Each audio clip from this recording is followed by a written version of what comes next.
you do. It's a Sunday morning soup and meatball. It's still morning too, so that counts. Tim, how's your week going? It's going great because we're getting a little bit of a late start here. I got to go out and have a pre-show bagel.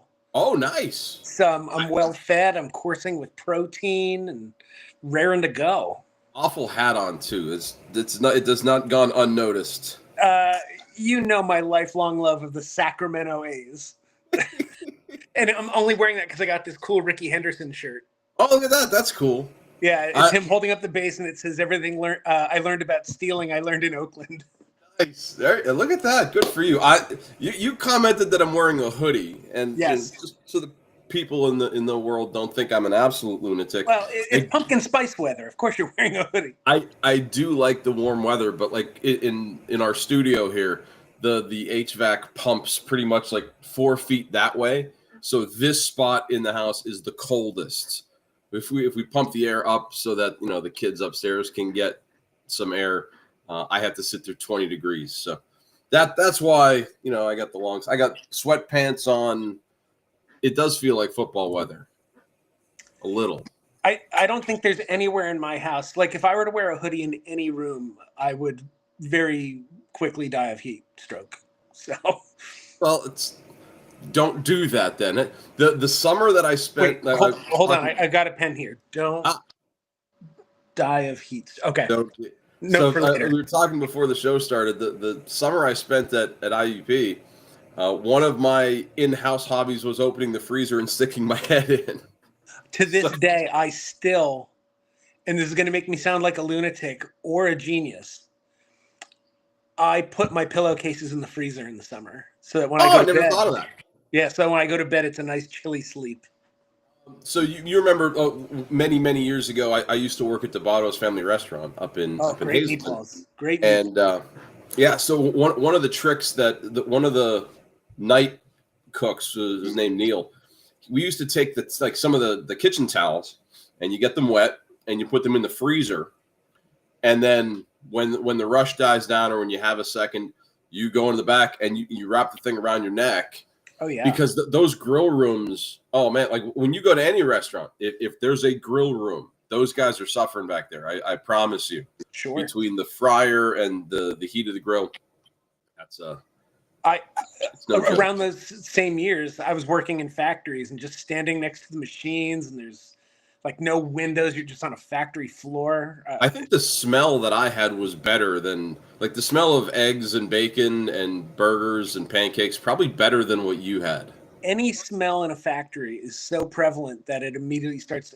I worked in pizza shell factories where it smelled like olive oil, which you think is nice. That sounds nice. After 6 or 8 hours when you're just hot and you have olive oil just in your nostrils, it makes you sick to your stomach. It could be a garlic factory. You could be making chocolate and you'd still be sick.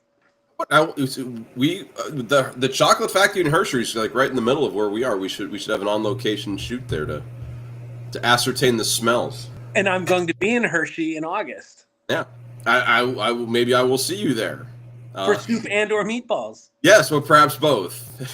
where we end up. That's August. What would you say? It's August 12th. August 9th is the concert. August 9th. Because Jen's show, she's doing Mamma Mia, is the 15th. Here we go again. 15th and 16th. I sent you a picture of the set, didn't I? I don't think you did. Oh, dude. Well, after the show, I will, because I don't want to text you because that'll throw off your Wi-Fi. I'm amazed that we constructed this as quickly as we did. When you see it, you'll know what I mean. Speaking of constructed, as well as it is, the Oklahoma City Thunder have been constructed extremely well. As we first reported on Soup and Meatballs last week, the NBA Finals came down to a best of three, and somehow, some way, I called it pretty well. You did. I said the home teams are going to win, and they did. And you said ahead of Game 7, what were your predictions? And I said, I think it's going to be an 11 to 14 point win. And I think the last 3 or 4 minutes, there's not going to be a lot of tension. And, the Thunder won a 12-point game that wasn't super tense. I don't think in the last couple of minutes, but going into Game 7 and throughout Game 7, Tim, what were your thoughts on the Thunder's performance? If you want to talk about, and you could point to so many different reasons, Shea obviously had a historic season, winning MVP, scoring title, finals MVP, one of only 4 players to ever do that. But I think we saw what set the Thunder apart in the second half when the Pacers just couldn't get comfortable in the half court. They couldn't Third quarter run. defense was Oklahoma City locked down. And I was rooting for the Pacers because of the Larry Bird connection. Oh, sure. But, at a certain point, watching the Thunder play defense like that, I think I texted it to you. I texted it to a few people. I was like, they deserve to be champion. This is what champions do. They separate themselves when they need to, a deciding game. That's exactly what the Thunder did. People want to say there's an asterisk because of the Halliburton injury. No. The Thunder they earned this title. They're very worthy champions.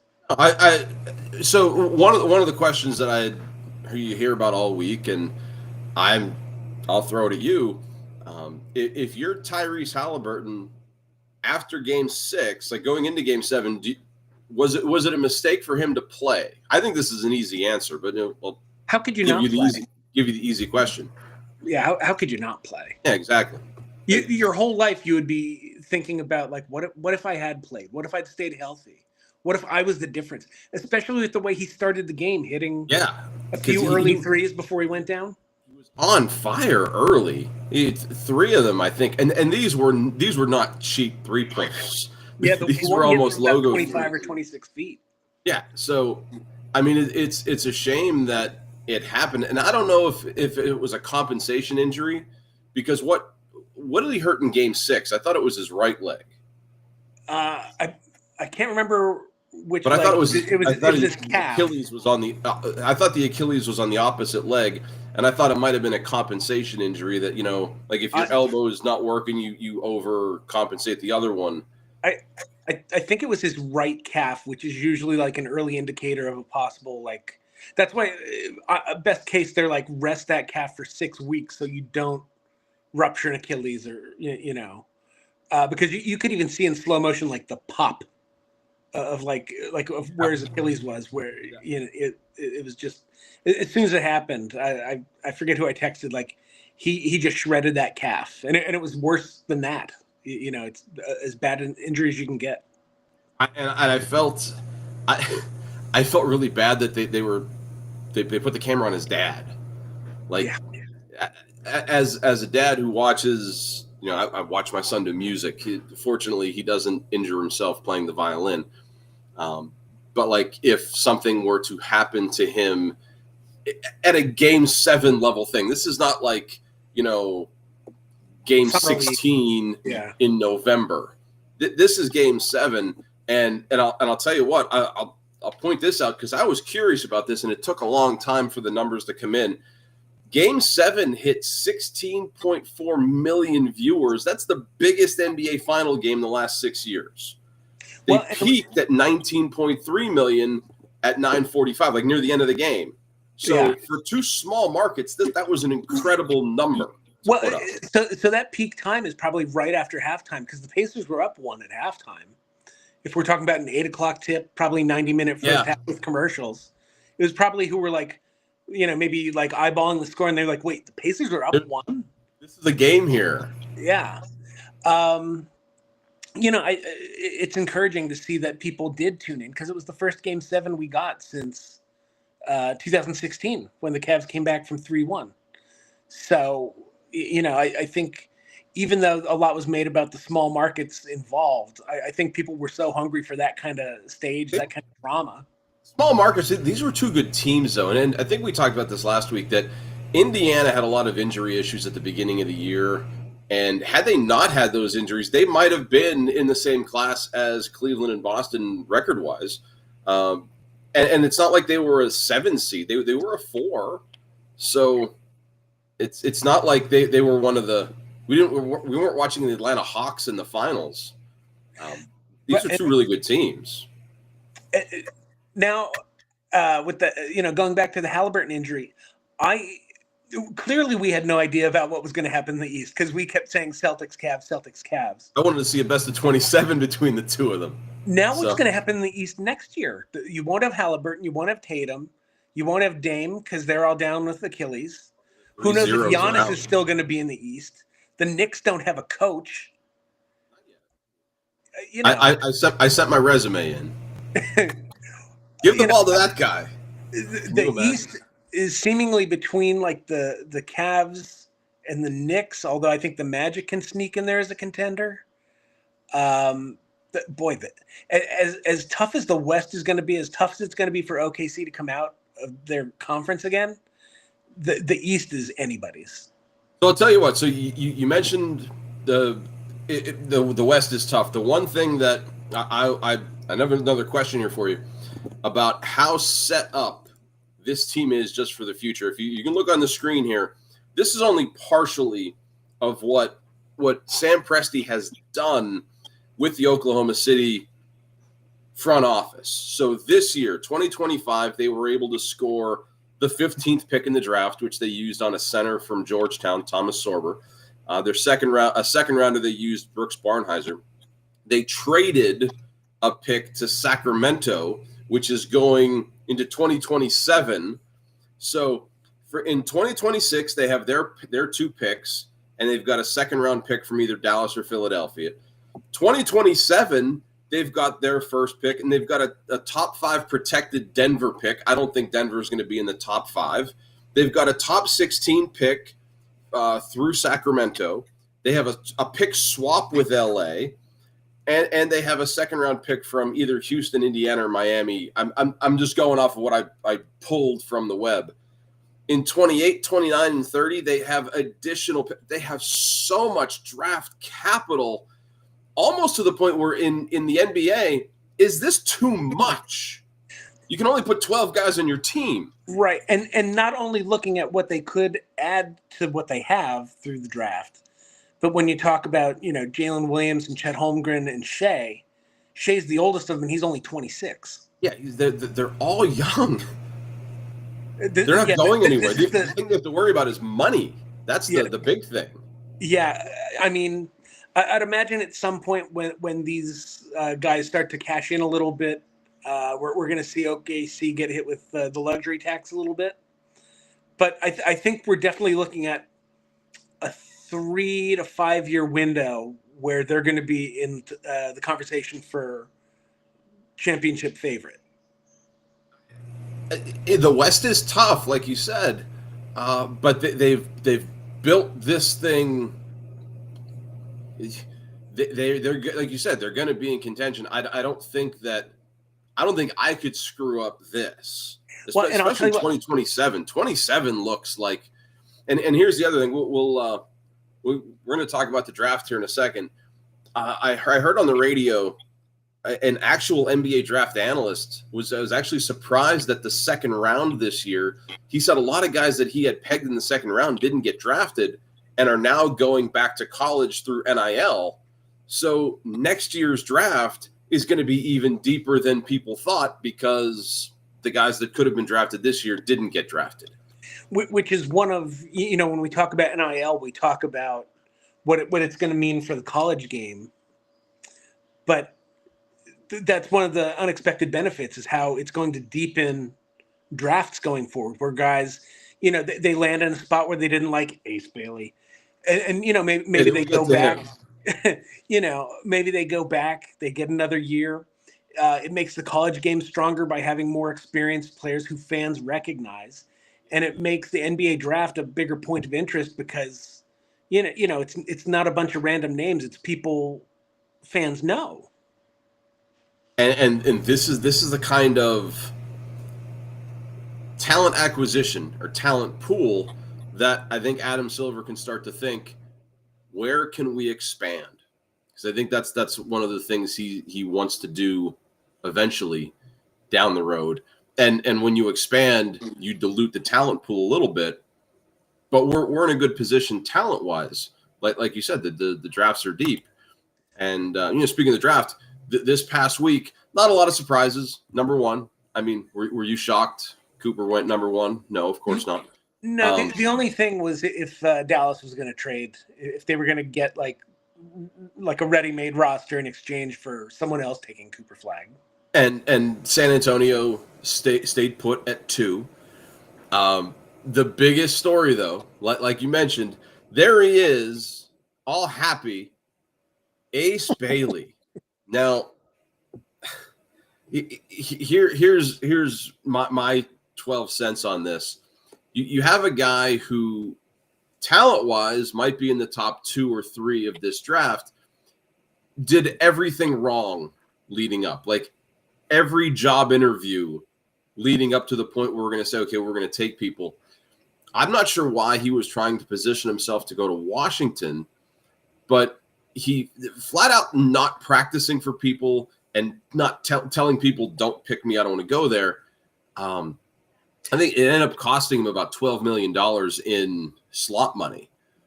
But here's the thing that really got me. I saw a video just today, don't know how true it is, that there was a trade in place between Charlotte and Washington where Charlotte was going to take Bailey and Washington was going to take Duke's Knippel, however you say it. Yeah, Kyle Knippel.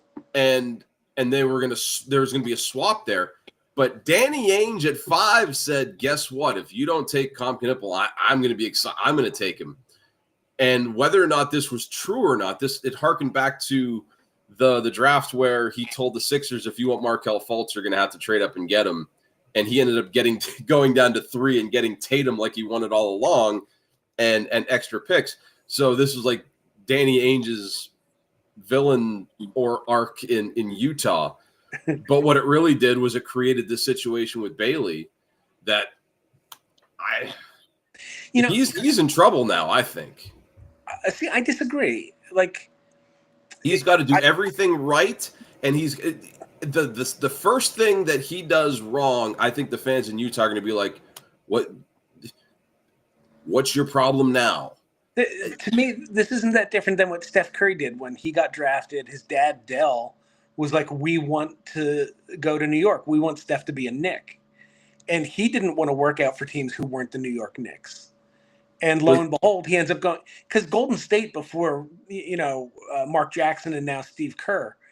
Golden State, I mean, they were at best like a 7 or 8 seed in the West, or like a 35 win, 40 win team. No one was identifying Golden State as a place they wanted to go till Steph and Clay made it a desirable location. But Steph Curry did some version of this where he was like, I don't want to be a Golden State Warrior. I want to be a New York Knick. He didn't work out. But the thing is, when it was time to report, he was like, all right, well, this is who drafted me. This is, the road I'm on now. That's the difference. Right. And also, I mean, we're what, 5 days, 6 days since the draft happened? I think we're very much in the recency bias. There was news about whether or not he was going to show up yesterday. Which Saturday, the 28th, was he was supposed to come in. I didn't see any. Let me see if there's any Cam Bailey news right now. I'll just say this: as much as players are commodities who are traded and sent, we saw it with Drew Holiday where he didn't want to go to Portland, but guess what? He's got to go to Portland. I have no problem with the player advocating for a spot where they do want to go and vocally saying if there's a spot they don't want to go. Yeah.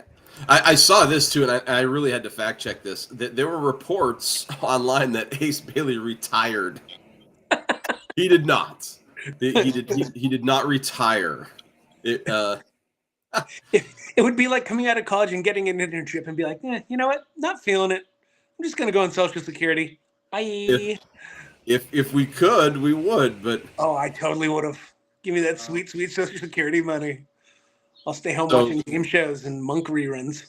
Here's some good news, I guess, for Utah. Bailey quickly won over Jazz fans as the team posted a video of him working out on Saturday. That's again, it's news for clicks, I guess, and it got my attention. It got a lot of other people's attention, and it'll die down if he performs well in summer ball. If in the next 3 years, if the Jazz are winning 35 games, 40 games, if they're showing that kind of improvement, no. And they've got a young roster as well. And here's the other thing that he's going to have to win over the locker room more so than the fans, I think, because every veteran in there, they're going to be let me put this young kid in his place, and he's going to have to carry the bags and do the stuff. Don't come in like prima donna rookie.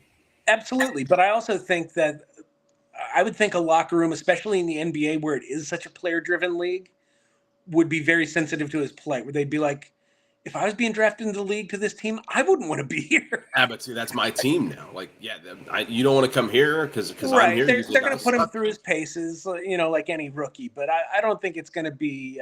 I don't think there's any animosity toward him because of this. I think they understand the business side of it. Well, we will see in a couple weeks when training camp starts, and Soup and Meatballs will be there taking care of you. In Salt Lake City? Yeah. I'm not going. We have somebody out there. Oh. Other thing going on, players moving around at least, trade-wise. So, Tim, your Celtics made a couple moves. Are you happy with what they've done?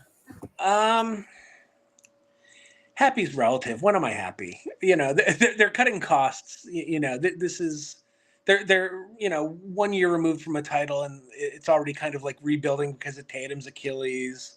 That they were going to get slammed with the luxury tax, so they had to cut some payroll, and so they moved Drew Holiday, and they moved Portland. and Porzingis they got rid of. And they got a guy named Anthony Simons, who 2 second-round picks.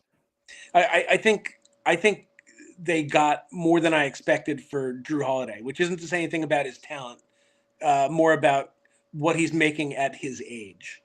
I think Anthony Simons can fit in well in Boston's system. He's young, he's unproven, but I think he could really flourish in Boston. And then the Porzingis trade, you don't get one George, you get two George. You get Georges. Yeah. I don't think that's how you say his name, but that's what Georgia Niang? Yeah, Georgia Niang. I'm looking at a picture of he kind of looks like a lighter Jason Tatum, honestly. And, same hair. I'll really be frustrated because there's been talk about if they might try to shop Jaylen Brown. Yeah, I saw that. If they shop Brown, what are they doing? Like, Tatum's not going to be gone for 5 years. You want Brown to be there. And by the way, with what they have, Boston could still be a top 5 seed in the East next year. Oh, yeah, absolutely. The only thing I could see on Jaylen Brown's cap hit is really heavy. Yeah, because he's got that crazy max deal. $49 million this year, bumps up to $53 million. I'm sorry, next year. That's yeah. Where do we get that kind of money, man? Yeah. Yeah. I'd be surprised if Boston keeps unloading, and if they get rid of Jaylen Brown, then I'd start to question what are we doing here? That almost feels full rebuild. But which would be shocking because Tatum's like 26. Yeah, what are you rebuilding? You take a year off, and like you said, the East is wide open. Roll the dice with what you have. Or you're even 60-win team last year, even if you drop to a 46-win team, what's Tatum's win plus or minus? Even if it's 10, that's 51 wins. Where does 51 wins put you in the playoffs? Top 4 seed in the East. No, it's a 3 seed. It's a 3. Yeah, top 4. You said. Yeah. So you're hosting a first-round series. Seriously, but it would be a money thing if they got rid of Brown. Who did the Celtics draft this year? Who's coming in for you? I didn't even see the draft. I was not home when the first round was happening anyway. So I catch up. I can tell you You had the 12th. You got the 12th pick. Noah Asongwe, a forward from France, and in the second round you picked a guy named Rocco Zakarski, a center from Australia. And that's the thing. It's so hard to speak knowledgeably about guys, overseas. On the international stage, unless they're big names. Right. I mean, you could be getting Giannis, or you could be getting, Darko Milicic. You just don't know. I don't think the Knicks had a draft. They looking at their thing, they had a second round pick. They ended up trading to the Clippers. So that's they just punted on the draft until they figure out a coach. Oh my goodness, no, I lied. So Noah Asongwe and Rocco Zakarski, they're Chicago Bulls. Oh, for some reason the Bulls so the Celtics with the 28th pick makes so much more sense. Yeah. Again, they went international though. Hugo Gonzalez, a guard from Spain. Okay, I mean, and then they traded their second round pick to the Orlando Magic. So yeah, like France and Spain have been like basketball hotbeds for the last 20 years.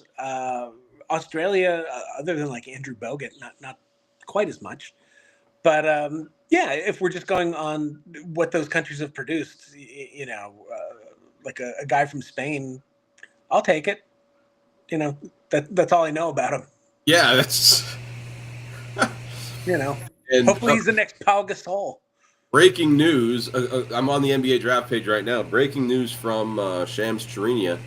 The U.S. District Attorney's Office is investigating Detroit Pistons guard Malik Beasley on allegations of gambling related to NBA games and prop bets. So that's going to be more and more of a problem. Yeah. This is like the third time we've seen it in the last 2 years that it's been either investigated or proven. Not even the guys who have been getting away with it. The latest from this guy. Wow, this is breaking news here on Soup and Meatballs. LeBron James opting in for the Lakers at $52.6 million, and the Oklahoma City Thunder have signed a 3-year, $24 million extension with Jalen Williams. So there's fresh. I mean, that was an hour ago. It hit the wire. So yeah, and good for them. LeBron, not surprising. He'll be 41 this December. I think they're like a center away from actually competing in the West. Yeah, LeBron's still very good. I think he was second team All NBA this year, and obviously Luka there for a full season. Why wouldn't he stay? Where's he going to go? Unless he goes back east. Check here up. He can give Cleveland a hometown discount. Who the Lakers drafted, because they tried to make a trade for the center that fell through. Yeah, they headline. They didn't have a draft either. It looks like their second round pick traded to Chicago. Lachlan Ulbrich, a small forward from Australia, and the Lakers got cash. That's what they need. That poor franchise. They need seriously. So that's such a shame. But let's switch gears here to a different little round ball here. Before we get into the Yankees and Red Sox stuff, I don't know if you saw this, but on Friday night in the Reds game, Nick Martinez had a no-hitter going into the ninth, which he lost on a pinch hit double, and the sound after the game, they asked him, how did you feel when you threw the pitch? And he's like, I thought it was good until I heard the bat. I'm like, it reminded me of the time that I had to go to cover NASCAR. I'm like, I don't know what the questions to ask. Like, this guy lost a no-hitter in the ninth inning on a pinch hitter, and you're asking him, how did it feel when you let it go? I don't know. Yeah, it felt okay till I heard the crack of the bat. But it got me thinking, do you realize it's almost July and we haven't had our first no-hitter yet? I might have to go back to my hot spot. Oh no. So while he does that, give me 2 seconds. I'll be right back. No, we'll be here. So I was going through like Wikipedia, like when were no hitters, and the first no hitter last year was April Fool's Day. Ronel Blanco. Back in 2023, it was yesterday. Well, not yesterday, but June 28th. June 28th of 2023, Domingo Germán throws a perfect game. So against Tim's Oakland A's over there. So Tim, I'm kind of A's, thank you very much. I'm lamenting we haven't had a no-hitter yet this year, and I was wondering when the latest first no-hitter was. I wasn't going to go through Wikipedia and track all of them, but I went back. 2021, it was April 9th. It just feels like, I don't know. I wonder if we're going to get one this year now. I'd be surprised if we don't get one. So would I, but, When's the last season there hasn't been a no-hitter? I wasn't going to go through the list. I have the list here. So we'll be like Bill O'Reilly. We'll do it live. Do it live. Producer on it. What's so 2021 was April 9th. I said Joe Musgrave. 2020, I'm not going to count, but we still had two of them that year. 2019, it was the first one was May 7th. 2018, April 21st. In 2017, we only had one. Edison Volquez no-hit the Diamondbacks. 2016, we only had one. Jake Arrieta. But 2015, holy cow, there was a bunch. June 9th was the first one. 2014, Josh Beckett got one for the Dodgers on May 25th. Wait, I'm going to say stop looking back because this plays into the list that I was going to give you later. Oh no! I have no chance then. I'll leave that up there. But that's one of the big stories in Major League Baseball. But I think personally the biggest story in Major League Baseball right now, yesterday, Shohei Ohtani had his third start, and everybody got so wild he threw a pitch 101.7 miles an hour. That's great. Yeah. But Kansas City beat him. That's the only number that counts. Kansas City won, I think it was 9-5. You know what I think the best story of the first half is Cal Raleigh. Yeah, I was going to say Detroit as a team, but yeah, Raleigh's. But Detroit's not that surprising because Detroit was very good last year, went to the playoffs. And Cal Raleigh was good last year too, but not like this where he's going to have 37 home runs at the break. Well, he's 32 right now. 32, yeah. I'm not sure he's going to get to 37 by the break, but yeah, maybe. Oh, that's true. Yeah, not this Tuesday. A week from this Tuesday is the All-Star game. Is that right? Yeah, I think because they just kind of announced the finalists part of the rosters. Yeah, but I mean, looking over numbers now, I mean, if I asked you who the top 5 home run leaders were in Major League Baseball, I might get 3 off the top of my head. I'd get Ohtani, Judge, and I'd probably get to Schwarber. I don't think I would have said Cal Raleigh. Yeah. And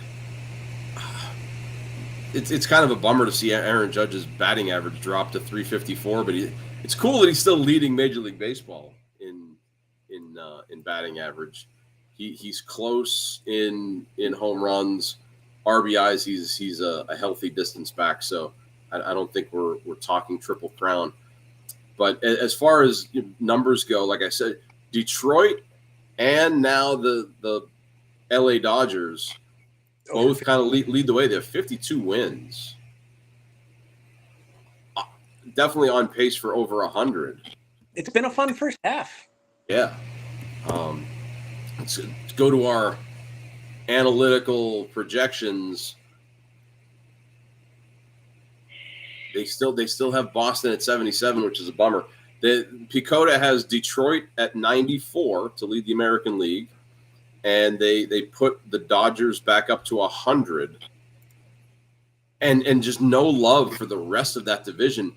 Now the Dodgers have a 6-game lead on the Padres, but the rest of the division is above 500 except for Colorado. They're saying the computer is saying that the Dodgers are going to win this division by 15 games. okay, They have a 6-game lead now, but it's still a long second half, and that is a injuries very good happen. division. People get hot. Very good division, man.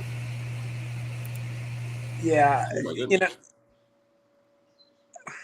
know, I mean, look, we all thought the Dodgers were going to get 100 wins this year, but like to win that division, the best division by far in baseball by 15 games, is really going out on a limb. That's a stretch. That's a stretch. One before we get to where our teams are, I don't know if you saw this, and I think it was either Friday or Saturday. No, it was even Thursday. What happened with the second baseman from Arizona, Ketel Marte, in Chicago? Did you hear about this? Yeah. Unfortunate's not even the right word. Malicious. I heard two different reports of this about what the fans said. So if you didn't know what was going on, a fan in Chicago, people heckle people all fans heckle stars all the time. These guys are used to it. But during a pitching change, Ketel Marte was visibly shaken. He was fighting back tears. One of the reports I heard, the fan mentioned something about Ketel Marte's mom. And the report who died was in Chicago a few years ago in a car accident. Yeah. So the from allegedly what the fan said was, I sent your mom a text last night. And my first thought was, and I feel terrible saying this, that was it. Yeah. Like I really thought it was like a lot worse. Now, the second report that I heard was after Ketel Marte popped out, allegedly the fan said, your hitting is as good as your mother's driving. That. Yeah. And if so Marte's mother died in a car accident. That is beyond unacceptable. And the fact that Marte didn't jump the fence and start whacking this guy with a baseball bat, if that's true, holy cow. I just don't understand the impulse as an adult. And I've loved sports my whole life. You know what? I saw him. He's a kid. He's like a 25-year-old blank bag. Yeah, he's at 25. I knew better. I've never had the impulse. I know I've told the story about when Izzy Alcantara was playing up in Music. Like the most vicious we got was just Izzy, But the very first time I went to a baseball game with my dad, we went to the vet, and I asked him. I said, "Is it okay if I yell at the umpires?" And he said, "Yeah, sure." And I never knew what to say. I never yelled at the umpire. I'm like 7 years old now. I think 7 or 8. I was excited to be able to yell at another human that you're bad at your job. But there's a guy on TikTok. I'll try to get his handle right. I've sent stuff to you before. I think it's called Trev Chirps. Okay. Where he will yell some of the funniest wholesome stuff like, "Hey Tim, you look like the kind of guy who can't Control Alt Delete on his computer." Yeah, I've seen those. Like, bum. I bet you don't replace the garbage bag in the kitchen garbage. Yeah, just like petty annoyances. And some of the guys, like they do a split screen like you and I. They do a split screen, and sometimes they'll turn around because it's like so ridiculous. Like, "Hey Tim, you look like the kind of guy that doesn't put Parmesan cheese in his tomato sauce. You bum." What are you talking about? That's great stuff. There needs to be more of that in baseball. But what this guy did, if either way, family got to stay out of it. Come on, that's. Yeah, and did he get banned from all Major League ballparks? I've heard. I don't know. Because if he only got banned from White Sox games, he might have been doing that on purpose, just so he didn't have to go watch any more White Sox baseball. Easier ways to do it though than just don't fight a human being. Yeah. And the video, there's always a video. There's a video of everything now. Like I said, he looked like a 25-year-old kid, and just a stupid smug look on his face. And maybe he learns, maybe he grows up, maybe he doesn't. I mean, he is a White Sox fan, so there is that. Speaking as fandom goes, I don't know what the Yankees are doing. It's a tough month for both those hats. Yeah. Oh my goodness, man. If the Rays weren't as hot as they were, I would feel better. But like the Yankees had I'm going to say a 6 or 7 game lead. It's down to a half game right now. They can't score any runs. They're against teams like Oakland too. They're losing. Sacramento.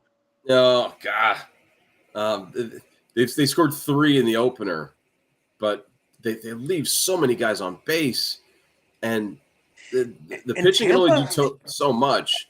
Tampa's a nice surprise. They might not want to leave Steinbrenner Field. They might want to make that their permanent home. What is Tampa's record at home right now? It's a good 27-23. They're actually better on the road. But I'll tell you what, we were talking about the All-Star Game finalists a little bit ago. Arenado, that Jonathan Arenado from Tampa, he's hitting like 325, 330. He wasn't one of the top 2 vote getters at first base in the AL. He was not? He was not.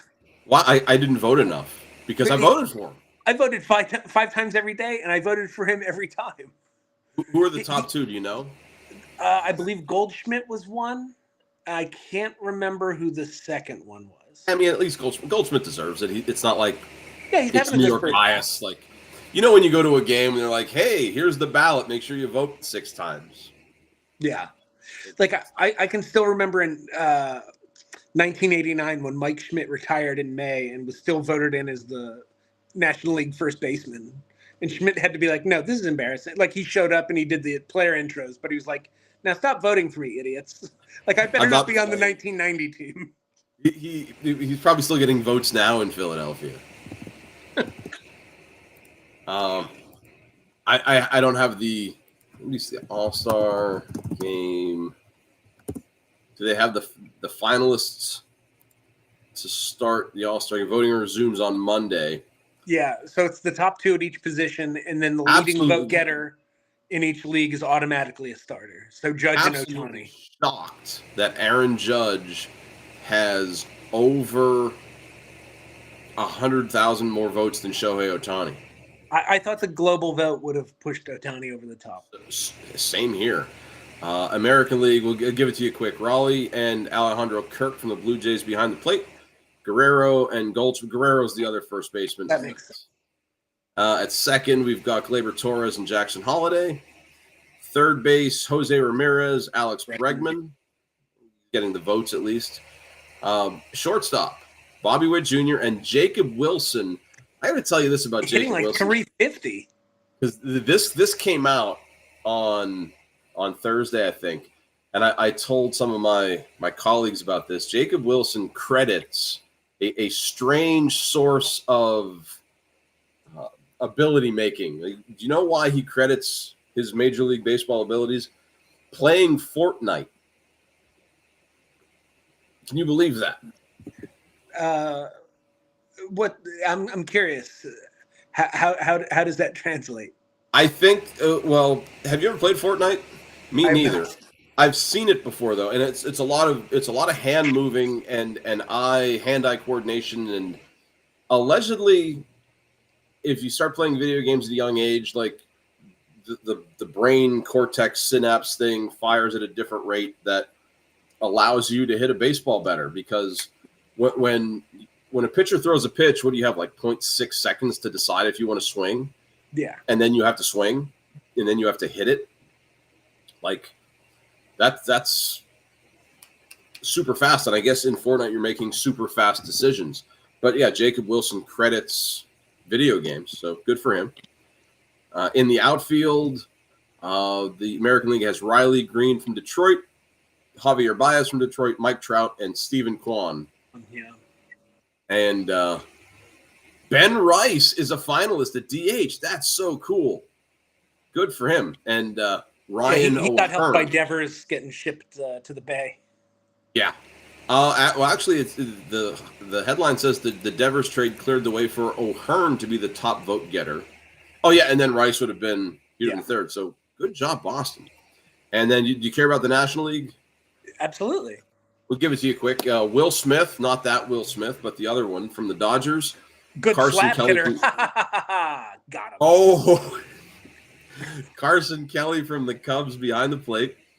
We have Freddie Freeman and Pete Alonso at first.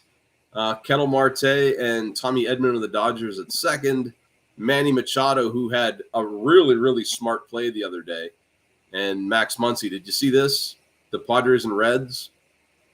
No, I didn't see the Machado play. So, great play. So Ellie De La Cruz is on first, and you know how fast he let the fly ball drop. Yeah, the pop fly to third base, and Machado's like, yeah, I got it. And then it bounced like 2 feet away from him, and he throws De La Cruz out at second, getting the speed off of first. That's the kind of heads-up play that I like to see. That is good. Shortstop Mookie Betts and Francisco Lindor. In the outfield, the outfield is just stacked. Oh, my gosh. PCA. Andy Page is in Juan Soto, but Pete Crow Armstrong, Kyle Tucker, Teoscar Hernandez, Ronald Acuna Jr., That's an outfield, man. Holy cow. And I know Acuna's only been playing since like May, but he's been red hot. Yeah. Nothing wrong with it. If he's in the game, nothing wrong with that. No, and he's the kind of guy that, that's what you want to watch an All-Star game for. Absolutely. Same like if Trout had been voted in as a starter, like that's a guy like a name so big you want to see him in a showcase like that. Give you an idea of how hot Acuna's been. In 115 at bats, he has 9 home runs. The team leader for Atlanta is Matt Olson. He has 15 home runs in 306 at bats. Nine home runs in 115 at bats is close to like a Mark McGwire type pace. And he's hitting 365. Yeah, so not bad. I would take him on my team, my All-Star team, and my Little League team for as long as I can. I was, as tough as it was to find people in the American League outfield, it was tough to limit the National League outfield in voting because you want to see PCA, Acuna's playing well, Corbin Carroll, James Wood from Washington has like 24 home runs, 23 home runs. And that's not even getting into, like you'd mentioned, like guys like Juan Soto, another big name who fans would want to see. Big name guy, yeah. So that's your peek into the All-Star game. We'll have the final rosters next week, I guess. So we'll do our All-Star special and go from there. Good times. But it's about that time. We have to talk about football, otherwise we're going to get fined. And unfortunately, or fortunately, depending on who you talk to, there hasn't been a lot of big serious headlines outside of Shedeur Sanders can't drive the speed limit. Did I send you the meme I saw that something about they stopped him for doing 101 and they're like, that's nothing. He was supposed to go 3 and he went 144 or something like that. Yeah. Making fun of his draft stock. So I thought that was funny. The kicker from Baltimore suspension, I don't want to talk about that kind of stuff, but as far as going into this season, we've been doing our rankings here, and I don't think this is going to be, at least at the top, I don't think there's an argument 1-2. Well, wait, didn't we do quarterbacks last? Did quarterbacks last week, yeah. So I thought we could do running backs this week. Oh, I was just looking at the graphic that said QB rankings. Oh, but now it has RB. Okay. Oh, there you go. It's fortunate that even with minimal prep, and I to be honest, I think I looked at this for like 14 seconds to get my number 3 guy, because I think our 1 and 2 are going to be the same. At least they should be. I think our top 3 might be the same. Okay, so number 1 is Saquon, yeah, and that's what. Everything boils down to whether or not anybody can stay healthy. But He stayed healthy this year, and he showed you what he does. So and he has a track record of being healthy. He's coming off a 2,000-yard year. and it's a year where they used him a little bit in the passing game, but not even as much as they could have. But yeah. You think of the ways that they could even maybe use him just as an even more diverse weapon this year. Scary thought. Easy number one. And number two, I went with King Henry. Same. Is that like if I were running an offense, I would love to have a power back, but I'm also I'm an old guy. I saw a video yesterday of this college kid bemoaning high school coaches who still run the I formation. And my first thought is, well, if it works, why do I have to do your silly 5 wide receiver RPO crap? Right. If I can just hand the ball to Derrick Henry off tackle and he gets 6 yards every time, stop me, and then we'll talk about your cool, weird, newfangled offense. Derrick Henry is the definition of a power runner. I remember a coach we both dealt with, George Curry at Berwick, and his philosophy was think of what the other team least wants you to do and then just keep doing that. Because I remember there was a game where they ran like a fullback blast like 7 times in a row because the other team couldn't stop it. Please don't give the ball to Mike Vitti. That will make me soil myself. Yeah. If the other team can't stop an eye, you should absolutely have the capability of running out of the eye, especially in high school. If I were a head coach, I would want to run a veer option. I would give me 10 plays that you can run out of 150 formations. A misdirection-based running offense in high school is so effective because you're banking on a 16-year-old kid having poor recognition skills and poor defensive discipline, which will be right. It's the same reason why you punt in Little League. Yeah, exactly. Can the third baseman make that throw 5 times? You're going to miss 1 or 2 of them. Right. So this is all a long way of saying we both like Derrick Henry, especially if we were high school coaches and he was in our backfield.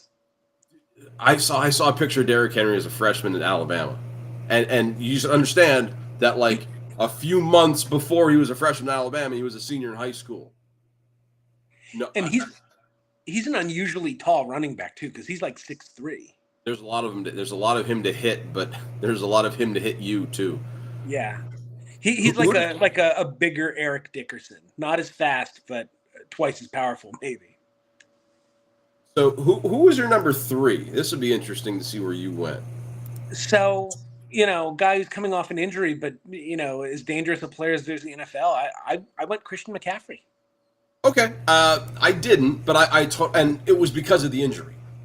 Right. It's a big unknown, but if he's healthy, he's as good as anyone in the league. If he's healthy, he might be 2 because of what he does in the receiving game. Yeah. No, you also have to wonder what the health of people around him in that offense. And I'm just talking running backs. I mean, line and all that stuff. We'll deal with that later. But absolutely, if he's healthy, he probably is my number 2, and he might push for number 1. Honestly, between his use in the receiving game, and that's kind of where my head was when I went to my number 3. I took the guy from Detroit last year, Jahmyr Gibbs. Sure. Because of how he balanced rushing and receiving, he was that dual threat weapon that I'm kind of hoping Ben Johnson turns DeAndre Swift into. Maybe not like I think what was Gibbs like a top 5, was he a top 5 rusher? Yeah, he was a top 5 rusher, and as far as running backs catching the ball, he was top 3. So that's kind of where my head went. If McCaffrey's healthy, yeah, absolutely, you're 100%. We would have been 1, 2, 3 together. So. Yeah, and I mean, Gibbs is a great call though for all the reasons you said. We'll see if the Detroit offense takes a step back this year, but I like the guy from Atlanta too, Robinson, for getting drafted in the top 10. Dijon Mustard, Bijan. Yeah, Bijan Robinson. He is a good player, but that's just enough NFL that we don't get fined. We'll talk about that later when we get to training camp. This I'm excited for, kind of, sort of. I don't know how much of this you know. You sent this to me. Yes. And so Adonis Creed, I'm assuming is the son of Apollo Creed. Yes. Because I didn't see the movie, so you got to like help me out here a little bit. So he's like the illegitimate son of, like, Apollo Creed had an affair when he was like champ. Okay. And so Michael B. Jordan, he goes by the name like Donnie because he tries to like separate himself from that, but then he starts like making his way up, and plus the lure of him being Apollo Creed's son, that's sort of like the background on the original Creed. Gotcha. Okay. And so this little meme here depicts almost like a Mike Tyson's Punch-Out style gauntlet. So before we start, the first question is, how far does he go? I assume it means how far does he go before he loses a match. We're going to use ChatGPT because that's kind of what we do here. And we're going to simulate a match between all of these guys. So now what I'm going to do with you is we're going to have you bet. So if you had to bet on one of these fighters to win or lose, so we're going to go through the whole thing, whether he wins or loses. Okay. But in round one, he's going to go up against, I guess, Tommy Riley from the movie Gladiator. And I'm going to tell you the prompt I'm going to type in here. I'm going to tell GPT to simulate a full boxing match between the following two fighters. Each fighter is in their complete prime and has trained for the fight well. Each fight is in a neutral location where there are equal fans for each fighter. No fighter has any injuries from a previous fight going into the simulation. Each fight should have a 12-round limit with a standard time limit per round. So in match one, we have Adonis Creed from the Creed movies against Tommy Riley from the movie Gladiator. Tim, who do you got? So in this one, I have Donnie. I have Creed. You have Creed. Okay. So I simulated boxing match report, venue neutral arena, 3 certified professional judges scoring by the 10-point system. Referee Joe Cortez, who's fair, firm, and no nonsense. They give you the specs here. And I mean, I don't know much about boxing here, but so round one, I'll just give you the scores here. Round one, they score at 10-10. Round two, Creed goes 10-9. Round three, Tommy finds his rhythm. It's 10-9 Riley. Round four, round five, both go to Creed. 6 goes to Riley. Ooh, 7, Creed has a dominating round. He goes 10-8. Round 8 is Creed. Yeah, this is going to be a Creed win here. This is a majority decision. Judge 3 actually has it as a draw, but Creed wins a 2-3 decision. So you are 1-0. Okay. All right, you ready? Yes. So now, I wonder if I can just type in the match without doing the prompt again. So now we have Billy Hope from the movie Southpaw. I haven't seen this movie. Have you seen this movie? No, I saw the trailers for it, and that's about it. Okay, so we have Donnie versus Billy the Great from Southpaw. Who do you have? I got to go Creed again. You know, Creed again. I mean, if you look at the picture of Billy Hope, he looks more like a pro wrestler to me. Yeah. The only thing I could see ChatGPT is the like favoring a lefty giving Creed some trouble. Interesting. Judge 2. So I'm not going to go through all the rounds because it goes 12 rounds. Is there a knockdown? No, there are no knockdowns. Which, I mean, like a boxing match with no knockdowns to me is like watching a baseball game that's 1-0. Somebody like me can appreciate the baseball game. I need to see some people get knocked down in boxing, though. But right. Judge 1 goes 114-113 for Creed. Judge 2, 114-113 for Hope. And in a split decision, 115-112, Adonis Creed is now 2-0, and you are 2-0. Actually, no, I lied. Oh, look at this post-fight breakdown. Creed weathered a brutal knockdown. Oh. So in round 6, did I just miss that in there? Yeah, there it is. He drops Creed in round 6. But doesn't matter. Creed is now 2-0, and now you are 2-0. And here comes Clubber Lang. Clubber Lang from Rocky 3. Hey, woman. How are you, Mr. T, yelling at Talia Shire? Hey, woman. Want a real man?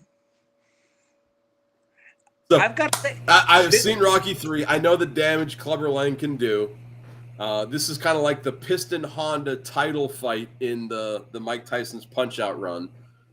Who do we have, Creed or Lang? I'm going with the Southside Slugger. Give me Clubber Lang. You're going Lang. I might go Lang too. Okay, let's see here. Lang has a weight advantage. He's 220 and Creed is 200. Round by round, it goes the full 12, and it doesn't track knockdowns. And I'm not trying to read all this. Going 12 favors Adonis. It does, and it did. 117-110. Judge 1 has Adonis Creed, and both Judge 2 and 3 have it 116-111 for Creed. Unanimous decision.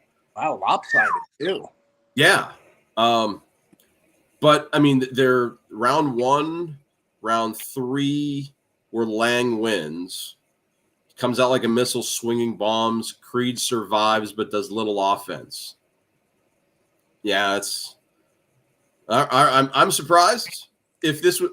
Oh, look at this. I think it's the way I had the prompt, because the post-fight analysis says if this was the 80s, Lang might have knocked Creed out early. But in this era, Creed proves he's built for the long game. Mm-hmm.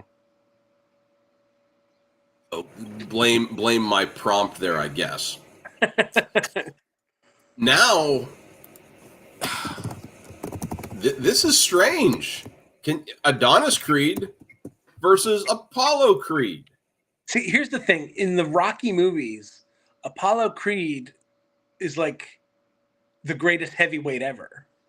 Mm-hmm. Like, the chat GPT seems to be favoring modern boxers, but I feel like it's a no-brainer that Apollo Creed beats Adonis Creed. I'm going to say Apollo Creed should win. I'm going to say Apollo Creed wins, but I won't be surprised if chat GPT pulls some nonsense. Newfangled stuff. So the Master of Disaster at 210 versus Adonis Hollywood Creed. Fight preview. This is not just a match. This is a legacy war. Oh boy. It looks like it goes 12. Judge 2 has it as a draw. And in a majority decision, 115-113, ChatGPT goes with the new guy, Adonis Creed. So I'm sensing a bias in ChatGPT. A little, maybe a little bit. Because when I looked at this, I didn't think Donnie was beating Clubber. I didn't think he was beating like Drago. Spoiler alert. I certainly didn't think he was beating Apollo Creed. I'm with you. I would have, since I don't know anything about Gladiator or Southpaw, I would have picked Creed. I picked Lang and Apollo with you. So Monroe Hutchin from Undisputed. I haven't seen Undisputed. I don't know anything about him. Who do you got? I'm gonna go Adonis. Yeah, I'm gonna go with Adonis. It's simulating now. It's in round 9. And Monroe wins round 9. We'll see what that means. Official judges scorecard, unanimous decision. Judge 1, 116-112. Judge 2 and 3, 15-13. Adonis Creed again. Wow. Am I missing something not seeing these Creed movies? I should go back and watch these because. And it's funny because he's a lot like Rocky, where he's. Is he? The way he's portrayed early in the movie, like he's a bit of a tomato can, you know? He's not elite. He's still like very much an up-and-comer who only gets a title shot because of his name. And they're like, we'll only give you the title shot if you go by the name Creed. And he's like, I want to make my own name. Wow. It's not like he's some phenom. I don't know anything about the movie Undisputed or Monroe Hutchin except for he's after Apollo Creed. So I think like Like Kelly Robinson now from the movie I Spy. No knowledge. I have no idea what's going on here. But apparently Creed has he's the to next be level Eddie up. Murphy. Is that Eddie Murphy? Yeah. Because That's the I it Spy looks like him, remake with Eddie Murphy and Owen Wilson in the Robert Culp and Bill Cosby roles. yeah, played by Eddie Murphy. So, and this might be the first guy that Creed has a weight advantage on. He has him by 20 pounds and 2 inches. He should knock this guy out. Okay, so you're saying it's a Creed knockout. Look, I'm not ChatGPT, but I feel like Creed sings this guy a lullaby in 5 rounds. Are you sure? 6? It went 6. KO, round 6. Adonis Creed is the winner. There we go. That's, you know what? It's their first knockout at least. That's good. Now this one, listen, I told ChatGPT that both fighters were in their prime. We're talking steroid-ridden, but it's in a neutral location. It's not like Creed has to go to Moscow like Rocky did. Like if they're doing like a urine test on Drago, like he's gonna have like dead ants and twigs floating in his pee. Like he is roided to the gills. Okay, I am taking Drago. I think he knocks Donnie out in 10 or 11 rounds. He killed Donnie's old man. I think Donnie survives the fight, but I don't think he finishes the fight conscious. Do you know what the weight disparity is in this one? I mean, Drago probably weighs 240. 261. Holy hell! 261. So, okay. The stakes. This is not just a fight. It's a generational reckoning. Adonis carries the psychological weight of his father's death. Needless to say, 2 fights ago, it didn't matter. But here we go, round by round summary. And Drago couldn't care less. Drago doesn't care. He's emotional. No, exactly. It says that. Drago enters the ring cold and calculating, a machine forged by national pride. No exhibition, no gimmicks. This is war. You can almost hear, like, oh, dude, here it comes. Come on now. Oh, come on. Where's the W? I got something better than that, dude. Better than Europe? Is that possible? Just got to give me a second. Is it James Brown living in America? I wasn't prepared.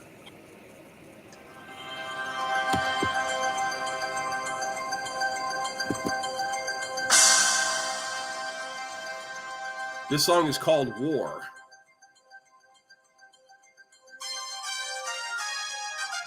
It's the training montage from Rocky IV. Oh, you don't have to tell me what this is from.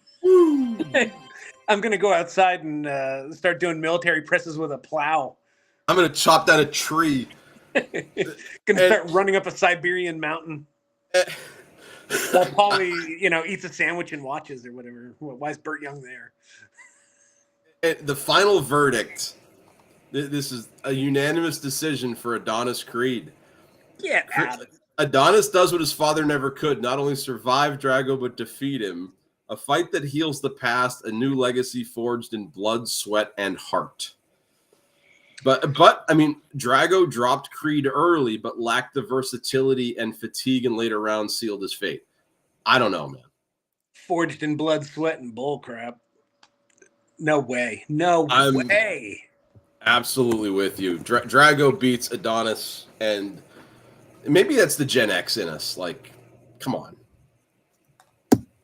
That's just... I'm irrationally angry at this. Well, you did it. You did this to yourself. I did. I'm my own worst enemy. But now this one, though, against Rocky, where does ChatGPT fall? Does it go new school? Or because Rocky doesn't lose big fights. Even at 60 years old. Based on everything ChatGPT has said, it's going to pick Donnie in a majority decision. Okay. Now the venue for this is Philadelphia's Lincoln Financial Field. Open airs. We'll see if that does. Oh my goodness, this is ridiculous. But Donnie's from LA, and it's supposed to be impartial. Rocky's from Philly, How's that an know this. impartial venue? Yeah, Adonis wins majority decision. Judge 2 calls it a draw. A glorious 3-minute round 12. Rocky pours it on. Creed fires back. Both bruised, neither back up. Yeah, I'm irrationally mad at this too. Like, it's okay that Creed loses a fight to a Rocky in his prime, a Drago in his prime, his father in his prime. His father, the greatest champion in this universe's boxing history. Shake my head. SMH. Yeah, I don't know. We're gonna come back to ChatGPT. Well, you know what? We'll both get fired up at it again, I'm sure. But quick hitter wise, here we go. I think I got 5 of them. Are you ready? I am always ready for a quick hitter. I lied. I got 6. So here we go. Number one. I saw something on social media 2 weeks ago. A women's professional baseball league is launching in America, summer of 2026. Tryouts are going to be held July and August of this year. Tim, does this league have any chance of success in the American market? Probably not, just because Major League Baseball isn't doing so great. Major League Baseball is making an investment in something called Athletes Unlimited Softball League ahead of the debut season. So I know the NBA kind of works with the WNBA. Major League Baseball doesn't appear to be connected with this. So even if MLB is down, they're not even connected. Yeah, I don't see this being any more popular than, like, Ice Cube's 3-on-3 league. It might be a novelty that some people watch, but I think it'll be just kind of fringy, especially because it doesn't have like that mainstream champion to prop it up. They need a big name. We'll see. Number 2, Brianna Stewart is the fastest player to score 5,000 career points, taking 242 games. That is until A'ja Wilson breaks that record, taking 238 games. Now, Diana Taurasi is WNBA's career scoring leader with 10,646. Do you think Wilson has a shot at that? Yes. Yeah, and off the top of my head, I don't know how old A'ja Wilson is at the moment. Is she like? Can we look that up? Is she 29? 28. 28. To be 29 August 8th. Make sure you send her a card. So, yeah, I mean, she's still very much, in her prime, probably until 33 or so, 34, she'll start to be, the athletes typically start to go on the downslide. But I mean, she's a skilled 6'5", whereas Taurasi had to, either depend on getting open outside, which is tougher as you get older, or beating people off the dribble, which is tougher as you get older. So I think all those factors work in Wilson's favor that she should overtake Taurasi. All right, number 3. We're going to stay in the WNBA. Caitlin Clark got hurt really early in the season. She missed 5 games with a quad strain. When she's played, she's been good, but the physicality of the league is maybe seemingly taking its toll. Is this something the league needs to look at, or do you think the league can survive a long stretch of no Caitlin Clark in Indiana? Caitlin Clark entering her prime and being injury riddled is the worst case scenario for the WNBA, because they've never had anyone in their 22-year history that draws fans the way Clark has. I don't think it's because of like overly physical play, though. I just think it's general wear and tear and mileage on the tires. You just kind of have to hope that she gets her legs back. We will see. Number 4, and this is something you sent me yesterday. According to Knicks Fans TV on the Twitters, the New York Knicks are bringing in Taylor Jenkins and Mike Brown for second-round interviews, but they're also reportedly talking to South Carolina head coach Don Staley. Now, the question I have is, would Staley be able to handle New York? Not can a woman coach in the NBA? We've had an assistant already. Maybe we'll have a head coach. We'll see. I mean, can Staley, who's been in South Carolina the last couple of years, handle New York and all the pressure that comes with that? I mean, Dawn Staley's Philly tough. I don't think she's going to crack under the pressure in New York. I don't know that she's necessarily going to get the job, but I could see an NBA team in the next 10 to 15 years hiring a woman head coach. Could it be Staley? It depends on the right situation. I don't know that I don't know that a job as high profile as the Knicks is going to go to Dawn Staley. I think it was more likely going to be something like San Antonio when Popovich was sort of grooming Becky Hammond to maybe be his replacement. I could see a smaller market being a more logical step for a first female head coach. All right, here we go. Number 5. Today is June 29th, and I'm going to give you a list, and I want you to choose the famous celebrity whose birthday it is today. Okay. Are you ready? I'm ready. All right. The first choice is Sauce Walka. The second choice is Trey Rags. The third choice, I'm going to say this wrong, Anis Sienna. It might be Honest. It's Anis, Anis Sienna. And the fourth choice is Oliver Tree. And these are all real people. These are human beings who exist on our planet.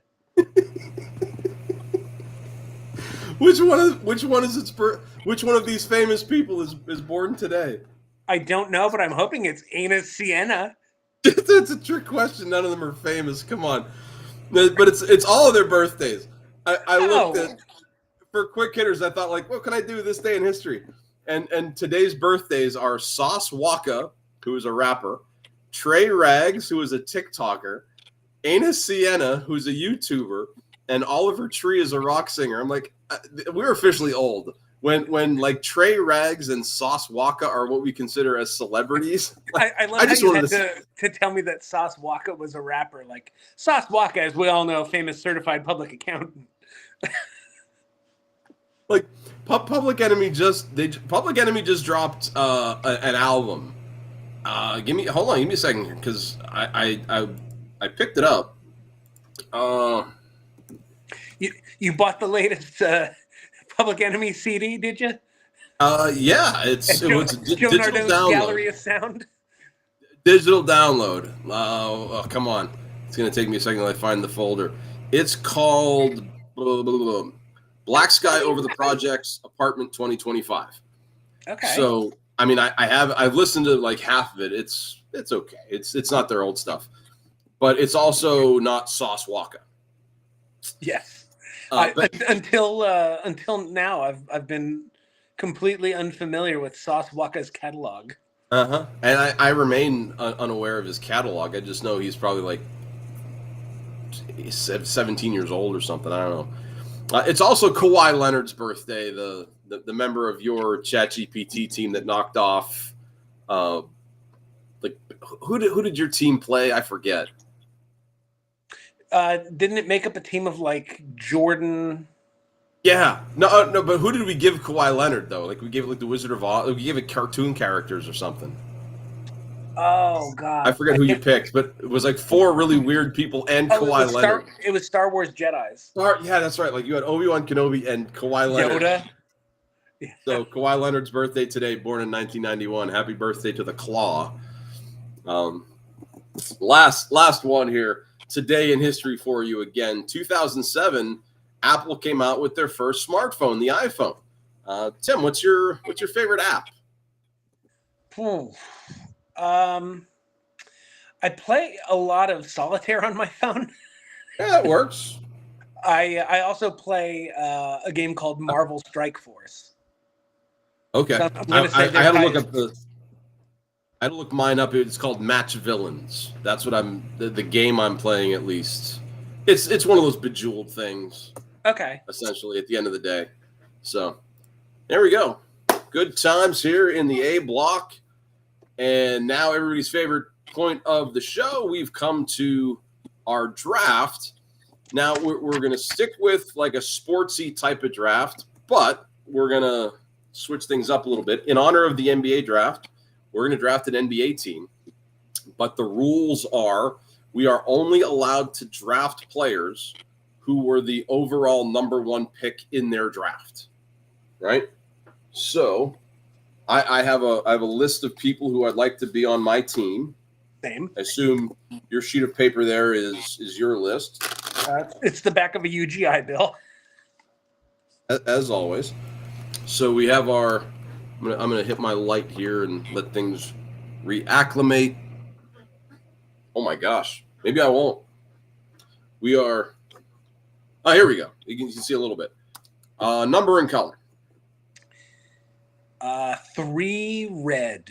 1, 2, 3, and it is the Declaration of Independence from 1776. Now, I want you to guess if you were creating a deck of cards with famous American documents, upon which card would you put the Declaration of Independence?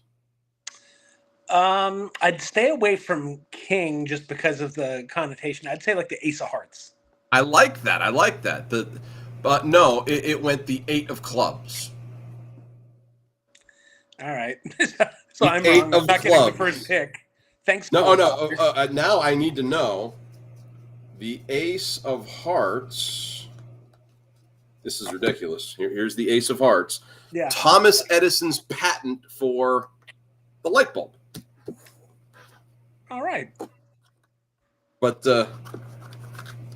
the Declaration of Independence has allotted me with the first pick, and there's some good choices here, and I really think the first pick kind of determines the kind of team that you're going to put together. I'm going to take arguably, very arguably, the greatest player of all time. I don't think he's the greatest, but Michael went 3, so I'm going to take LeBron James number 1. Yeah, I thought you might do that with your number 1 pick. He was the guy I had targeted as my top small forward, obviously. So, bit of a no-brainer there. I'm going to go. No, if you see the list there, that is not a no-brainer. Well, I'm going to go a little counterintuitive because I feel that most of the positions there's someone comparable. You could make a case for like, okay, this guy's 1, but number 2 is close. But there's one position where I don't think that's true because there aren't a lot of shooting guards that go 1. I'm going to take Allen Iverson. Yeah. He's not the number one I would have taken, but I feel like the gap between Iverson and the next shooting guard is big enough that I want to take Iverson. Yeah. So I mean that's totally cool.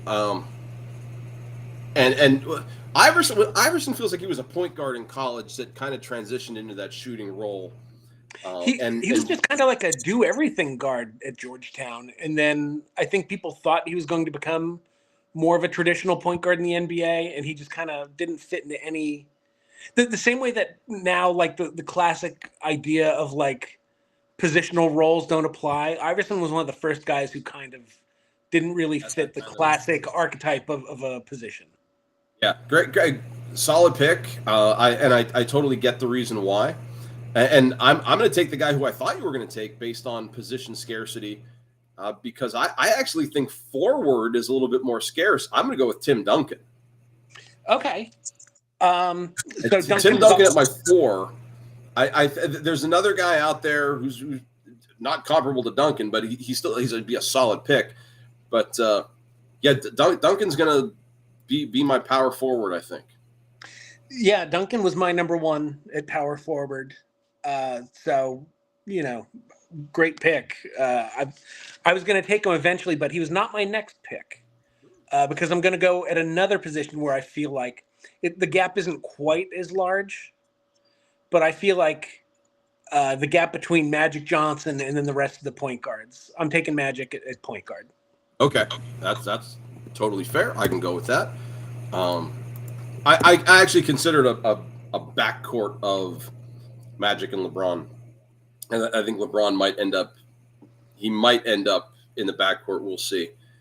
Wow, I so many different options on how to build this team in terms of where do you go now, and I think just as a guard away from you taking him away from me, I'm going to take my point guard as well. I'll take the Big O. I'll take Oscar Robertson. Yeah, he was my backup, and I can also tell you, like, I had 3 point guards sort of like listed. It was Magic, and then Oscar and Kyrie. I was going to go Oscar as my if you took Magic. Yeah, look, anyone who averages a triple double for a season, you know, not a bad little pick there. yeah, and he was the guy who was kind of before Magic. He was the no brainer greatest point guard ever. So solid pick. So now I'm safe at small forward because I don't think you're going to take another one. And you've already taken Duncan. I think, and this seems, the fact that you said you were going to possibly take LeBron for your backcourt makes me feel better about doing this. I feel especially good about this as someone who will frustrate Tim Duncan a lot. I'm going to take Hakeem Olajuwon, but I'm going to play him at the 4. Oh, dude, that's a great pick. Great pick. He made the short list. Just his speed and just the way he could defend on the ball and protect at the rim. I think he's going to give Duncan fits as much as you can with someone as good as Duncan. No, absolutely.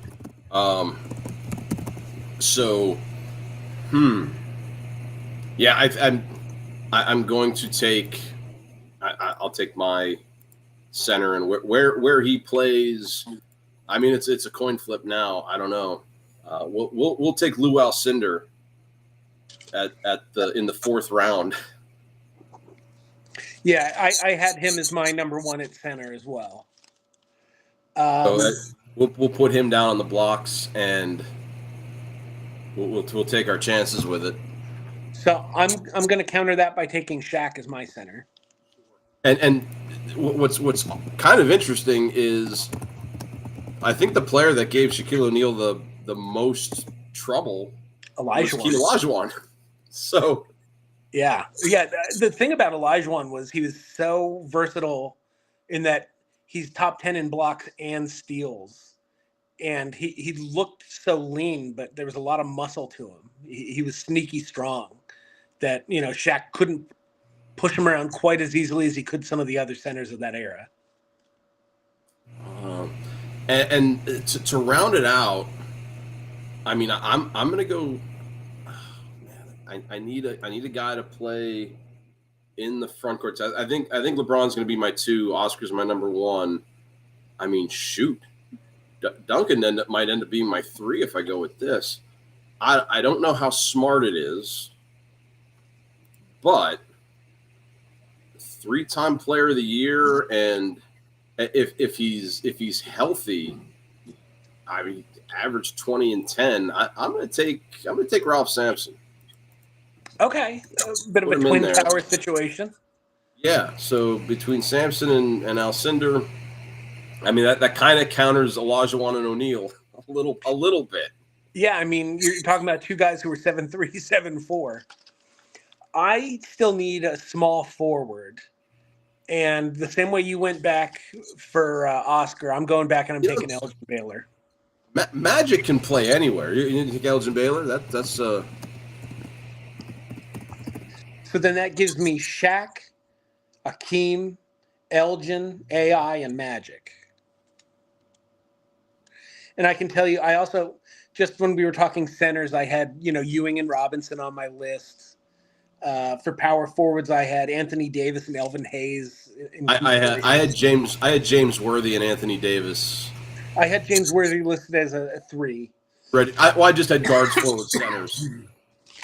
And then for classic shooting guards, other than the AI, I had David Thompson, one of the high flyers of the 70s, and Anthony Edwards. You had. I was wondering, kind of like, would anybody go like recent? Like, I mean, nobody was taking Cooper Flag, but like Edwards was 2020. I think he's done enough between going to the Western Conference Finals twice. He's won Olympic gold. He's only, 23, 24. You know, the potential's there for him to be an all-timer. Not a big fan of LaRue Martin, were we? No, I didn't go with Cassie Russell. Michael Kwame Olakandi Brown. can go back to Pacific and give the graduation speech, I guess. Kwame Brown didn't make my short list. So, Yeah. Okay. Let's put our teams together here. So, do you want to play a game or do you want to play a series? Let's just do one game. I'm curious. One game. Let's make it a Game 7 situation like we just saw with the Thunder and Pacers. Simulate a Game 7 situation between the following two teams at a neutral location. All players are in their prime and are injury-free and also smell very nice. Oh, wait. Like sandalwood and vanilla. So the blue team has... Should we tell them like what positions to play or just give them the things? Let's just give them the things. All right. So and they can figure it out. Team has these guys. Yeah, they're pretty smart. Okay. Boom. Let's simulate Game 7 of this all-time great basketball clash at a neutral site. Let's say Madison Square Garden. All right. All players are in their prime, healthy, fresh, and of course, smell fantastic. Important. So it's a capacity crowd, national audience. My lineup, they put Oscar Robertson at the 1, LeBron at the 2, Duncan at the 3, Sampson at the 4, Alcindor at the 5. You have Magic and Iverson, 1, 2, Elgin Baylor, your 3, Akeem they put at the 4, Shaq at the 5, so it makes sense. First quarter, Iverson opens the game. It's good. Shaq responds by powering through Sampson. 2 monster dunks. Team Green is winning 27-23 at the end of the first quarter.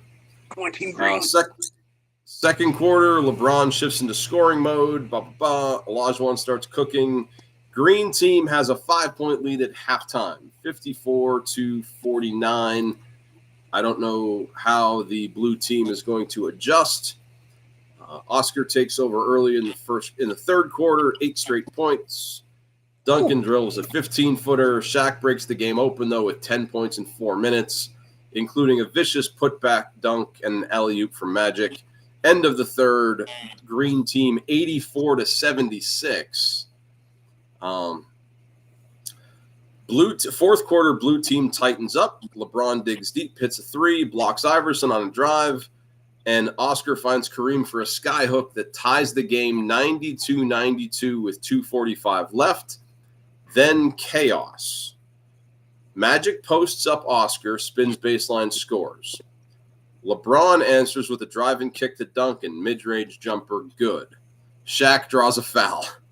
Hits 1 of 2, Green up 95-94. 30 seconds left, LeBron drives, double comes, finds Kareem skyhook, good. Blue leads 96-95. Final possession, Green ball, 14 seconds left. Magic dribbles top of the key, finds Iverson on a curl around a screen, pulling up for an 18-footer, blocked by LeBron. Duncan grabs the board, is fouled, hits both free throws. Blue team 98, green team 95. I'm shocked. It would have been like the green team. You had a 4-point lead, a 5-point lead, and an 8-point lead, but they gave me the fourth quarter. Player of the game, LeBron James, 24 points, 8 boards, 9 assists, 2 blocks. Hey, I got a win. The pain. The pain. ChatGPT, you wounded me with the Rocky scenarios. You killed me with this one. It cut you deep on this one. I think basketball this works. Like you can't do this with football. There's too many people. Yeah. Baseball, there's too many people. So basketball, that's a cool little thing. Who smelled best after the game? Ask ChatGPT, because they all played all 48. Sure. Which player, in your opinion, smells the best post-game?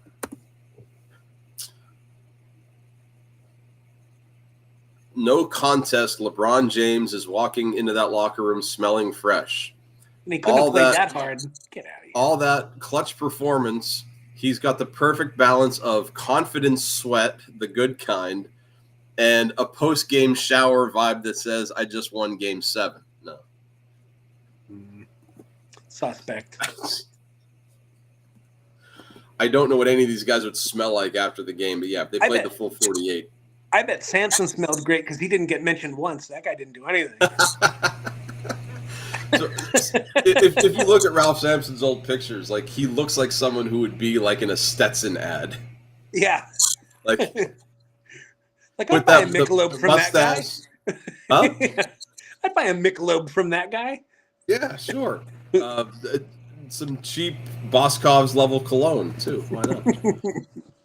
All right, top 5 this week. Tim, what's our top 5 this week? We are doing top 5 NBA logos. We did the baseball ones. We're going to continue with the logos. I had the same problem with basketball too. Did you have to do some research? Oh no, I did. But the biggest problem I had was like coming up with 5. Like limiting it? Yeah. Me too. I found some cool ones, and what I tried to do, I tried to shy away from the teams we root for, because honestly, Boston's logo is iconic.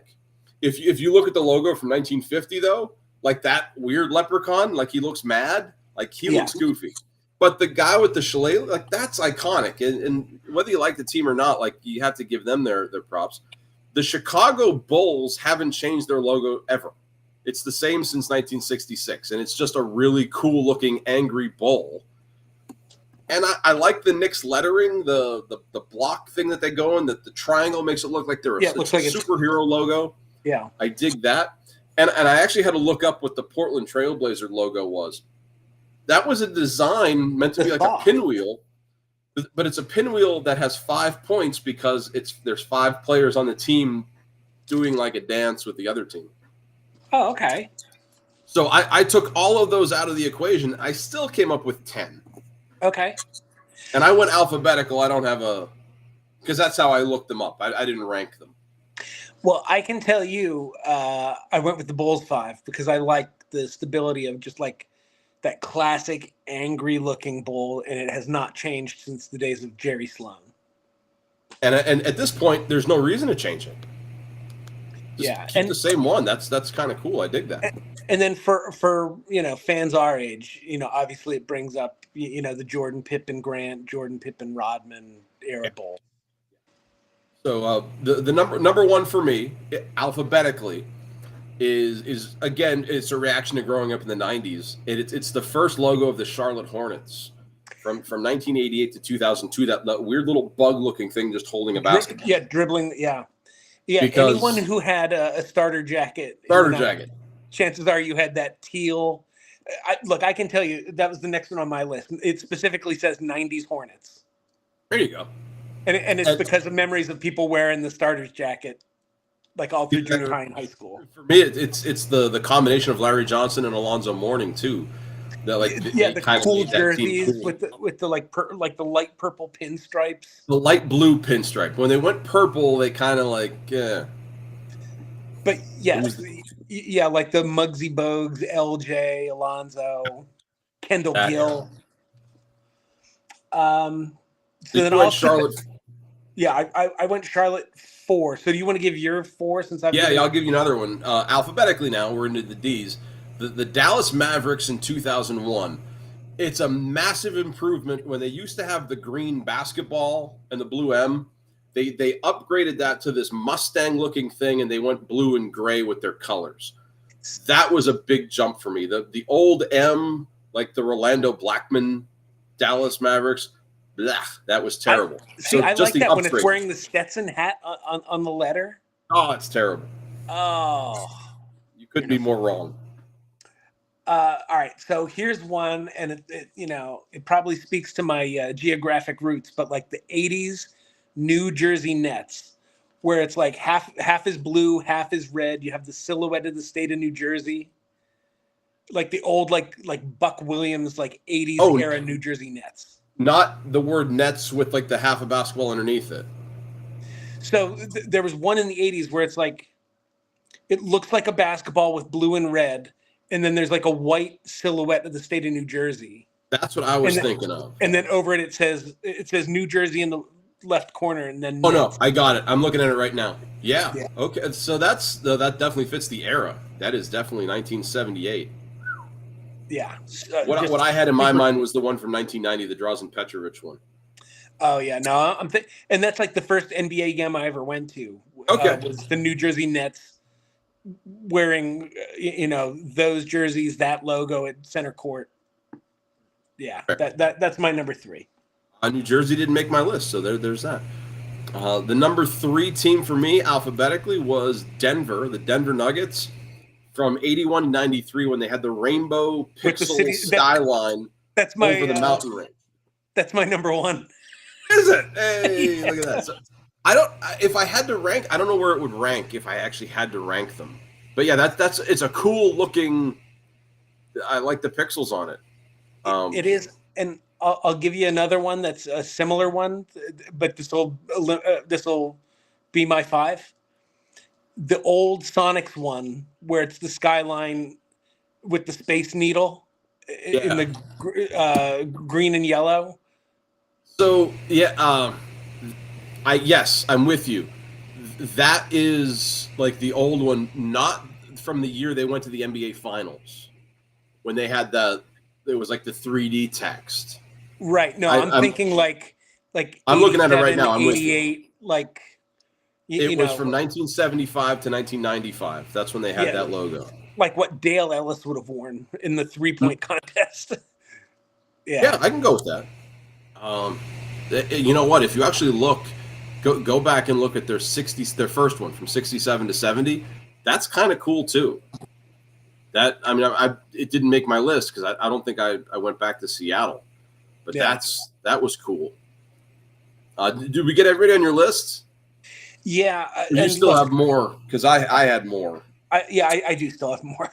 Okay, cool. So number 4, and so this would have been definitely near the bottom. Like this might have been 10 if I had to rank them. But I wanted to mention Detroit from 78 to 95. It was very basic. It was very basic, but it just points out how awful the change to that fiery horse was. Yeah, when like Grant Hill era. Up, oh God, that was the biggest mistake Detroit ever made ever. Yeah. And they kind of went back, which is nice. But if I had to rank them, that would probably be number 10. But I wanted to bring them up just because they were really, really good, and then they sucked. Yeah, just an absolute downgrade. So, look, I spent a good portion of like 5th and 6th and 7th grade trying to draw the leprechaun in the Celtics logo in my school notebooks. So the Celtics have to be, on my list. I don't feel bad. Yeah, do it, man. And then, the Lakers are just a classic. You know what? I looked into it, and I didn't write the Lakers down, and not because they're not a classic team, but the logo itself just didn't do it for me. I don't know why. And honestly, I saw someone doing a video about the jerseys, how they had the gold jersey and now they have like the banana yellow. Mm-hmm. I didn't realize they made that kind of change. That's a downgrade for me. Like what they wore in the 80s, that's Laker gold, not banana this stuff. I know what you mean. Classic team. I'm not jiving with the logo. Some of the logos I'm going to mention here are not really classics. It's just I like them. So like the number 5 alphabetically for me was the team that lost in the NBA Finals from 1990 to 2007 or 17. The Indiana Pacer P with like the basketball going through. I thought that was neat. I like that logo.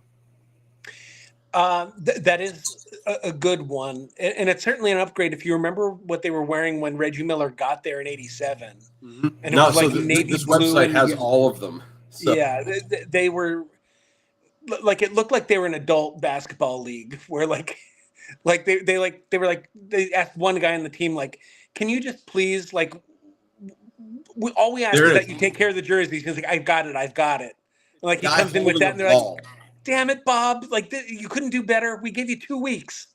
If you look at the logo, it's this hand holding a ball. Yeah. But the ball only has 2 stripes on it. It looks like a tennis ball. Yeah, really subpar. So the one from like mid '90s to 2000s is a huge upgrade. I'm also going to throw out like early '90s Orlando Magic. Okay, so the very first logo they had made my list. That's number 9 alphabetically. The stars kind of following the basketball. Yeah, because you could do some really cool stuff with animation then on the TV. Like, ooh. Yeah. That I dig that. And so also, they made my list. Along with those Hornets jerseys, the Magic had some of the coolest jerseys in the '90s. I had this is going to be funny. The Milwaukee Bucks from 1968 to 1993. So this logo, you got to look this up if you're watching. Is it the little buck with the basketball and like the red? It's the little buck who's sitting on the word Milwaukee, and he's got the look on his face looks like he just went to the potty for the first time. He's so proud of himself. You got to look this up, man. It looks so cartoony. The logo itself. I know exactly the logo you're talking about. But he looks so proud, like, look at me. So, like, I got to talk about this one. He looks like it's like a Make-A-Wish kid getting his chance to shoot a foul shot in front of the whole crowd. He's like, really? Me? I get to shoot now? All right. That's a good pick. Do you have any others? I had 2 more. I've exhausted my list. I have 2. So the Minnesota Timberwolves, their current logo is really good. I think it looks like a wolf. Where the last one they had, like the Kevin Garnett years, he looked like a werewolf. Yes. Seriously, he looked like a monster. Which, I mean, it's fine. But a Timberwolf is more like a dog than a werewolf. And then the last one I had was the Utah Jazz. If you look at their first logo from 79 to 96, which they reintroduced and repackaged and recolored and whatever, I don't like it. Their current one is just as bad as their record last year. But the one where they had the J that looks like the music note, I liked. I think that looks kind of neat. I didn't like what they did with the weird mountains, like in the Karl Malone, John Stockton NBA Finals years. Yeah. So like the older one, it made that might have made my top 5 if I had to rank these. It would be really hard to. That Denver one is cool. I don't know if it's my 1. I might have said Charlotte was 1. Charlotte's a good one. I think if you asked a lot of people our age to list their top 5, Charlotte from the '90s would absolutely be in more than 80% of people's top 5s. And again, that's me shying away from the teams that I've either rooted for in the past or kind of root for now. The Bulls might be 1, the Knicks might be 2. I like the Trailblazer thing is cool. So I tried to play it. What do they say? Unbiasedly, impartially. Yeah, that too. As best I can. So there's our top 5 for this week. It's a good time. What do we have left? We have football and hockey now. Because I don't know anything about hockey, but I can look at a logo and tell you I like it.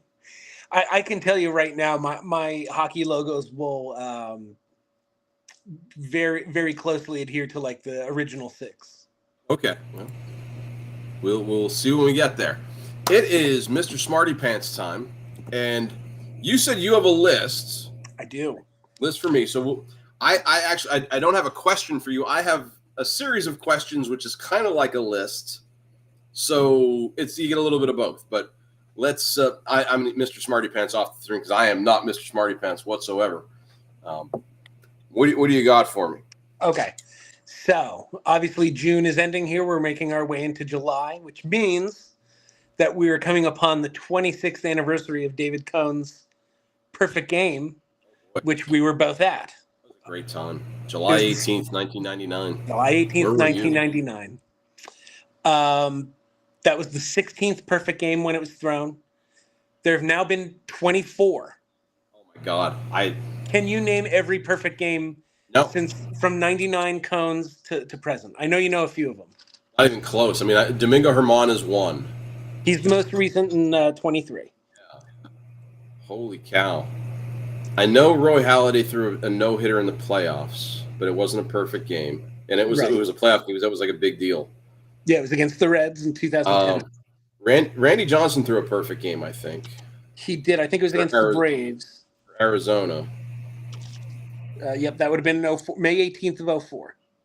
They're the only – Germán and Johnson are the only ones, like, I feel like, yes, absolutely. You still have 6 left. Oh, my – yeah. Did Felix Hernandez get one post? King Felix got one August 15th of 2012. Okay. So I got how many more? You have 5 more. Dude, I'm amazed I got 3. Germán, so I knew about Germán's because if you look at my Facebook memory for today, I had posted something because it happened yesterday in history. Yes. I remember watching that game too, and just the feeling you get is when you're there, it's amplified by 1,000,000,000%. Shit. Well, I think Galarraga's would Galarraga's have been a perfect game, or was that just a no hitter? I think it was a perfect game. It was going to be a perfect game. They should retroactively give it to him. I don't know why they don't. Honestly, that's a crime that can be fixed. If you want to fix baseball, start there. Start there. Yeah, because it's quick. Boom, perfect game. It happened. All right. But he's not one of them. No, I know. I'm trying to go through the no hitters. I know. I think the Astros no hit the Yankees a couple times, but that was a no hitter, and I think it was a bullpen game too. Would you like the teams that it was done? You can give me the team of the pitcher, and I might still not get it. Well, I can tell you two of them are by the Chicago White Sox. Mark Burley? Burley has one of them. Burley is one of them. So I think Burley was the one that had that really awesome catch in the outfield up against the wall. Yes. Burley was July 23rd of 09. Okay. There's one more for the White Sox on April 21st of 2012.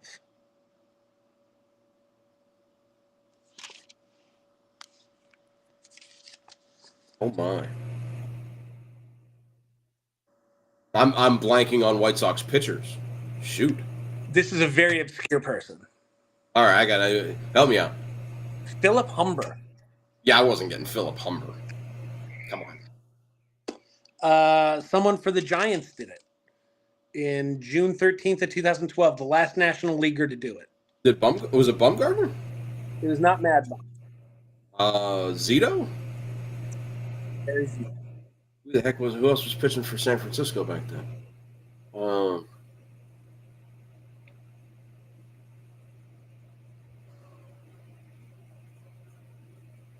I almost said Jake Peavy. He's the third baseman. No, Jake Peavy was. He was a Padre. He was. Oh my goodness.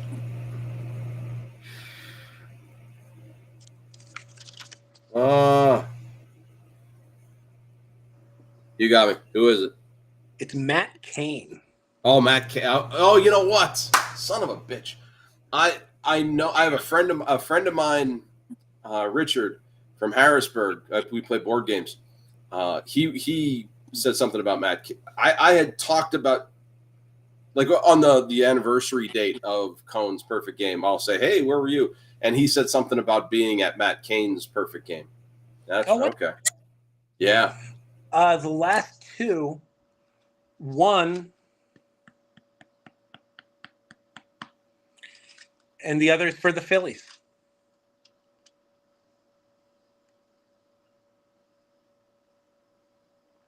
You said the last National Leaguer to do it was Kane, so it was before then for the Phillies. Yeah, the one who did it for the Phillies. Well, I won't give you the date for the guy who did it for the Phillies. Cliff Lee?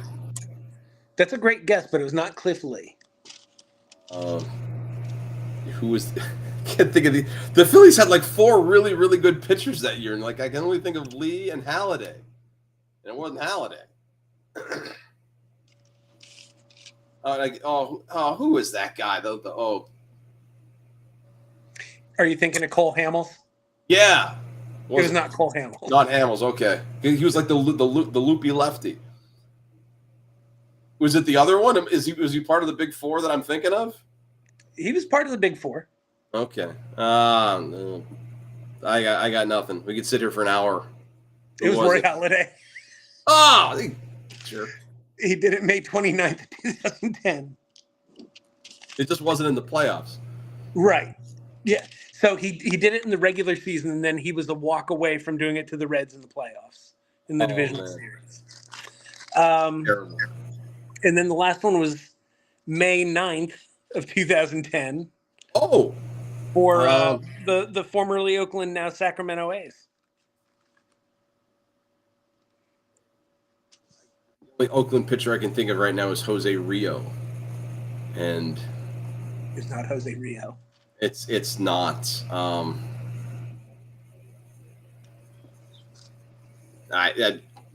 Another fairly obscure one. Joe Bag of Donuts. No, you got the first initial of the last name right. It's Dallas Braden. Oh, Braden. Oh, that wasn't happening. Not at all. And just a little fun. But I got a couple. I'm happy with that. Between 1880 and 1968, there were 9 perfect games, and then since Cone has done it, there have been 8. So we'll see if we get one 26 years. And not only that, but between 2010 and 2012, there were 5 perfect games because it was Braden, Halladay did it in 2010. Humber and Kane did it in 2012. Oh, Humber, Kane, and Felix all did it in 2012. So I remember in 3 seasons. when we went to Cones, it was 16. And if you did like the percentage, like 16 perfect games out of how many thousands of games that were played, it was like, this is never going to happen again. And then you almost saw one every month. Right. So. Because I can remember, I was too young to remember, oh my God, Len Barker. I couldn't remember the guy from Cleveland who did it in the early 80s. But I can remember when like Tom Browning did it in 88 and then Dennis Martinez did it in 90. And Kenny Rogers did it in 94. And like my dad being like, you don't understand, because no one did it but from 68 to 81. There's a 13-year stretch where no one did it. So we're how special this is, Tim. Fans. What's that? You don't know how special this is, Tim. Yeah. Ask ChatGPT about that. Donnie Creed would have thrown 3 perfect games. All right, ChatGPT. Yeah, seriously. I think Donnie Creed might be writing the back end prompts of ChatGPT right now. But they gave me the basketball win, so I'll take it. If I found out that Michael B. Jordan was like a majority shareholder in ChatGPT, I would not be surprised. Not a shock. Not a shock. Well, for your Mr. Smarty Pants / list, we're gonna do something Michael B. Jordan Creed related, except not really boxing. We're gonna talk wrestling. And our era of wrestling, the greatest championship belt, in my opinion, was the original Winged Eagle. And I know you know what I'm talking about, the very first one. So I have a list of 1, 2, 3, 4. There's 7 facts about that belt. So there's a list of wrestlers here. Of all the wrestlers in the world, with that belt, which wrestler had the most title reigns? So who won that belt the most? And again, this is courtesy of a meme I found online. I didn't fact check this, so I believe it. Okay, so they won and lost it and won it back the most times, not the most Yeah, defenses. so the most title reigns with that belt. Can I ask what years that belt was around for? WWF Winged Eagle Belt. The history of the Winged Eagle Belt. I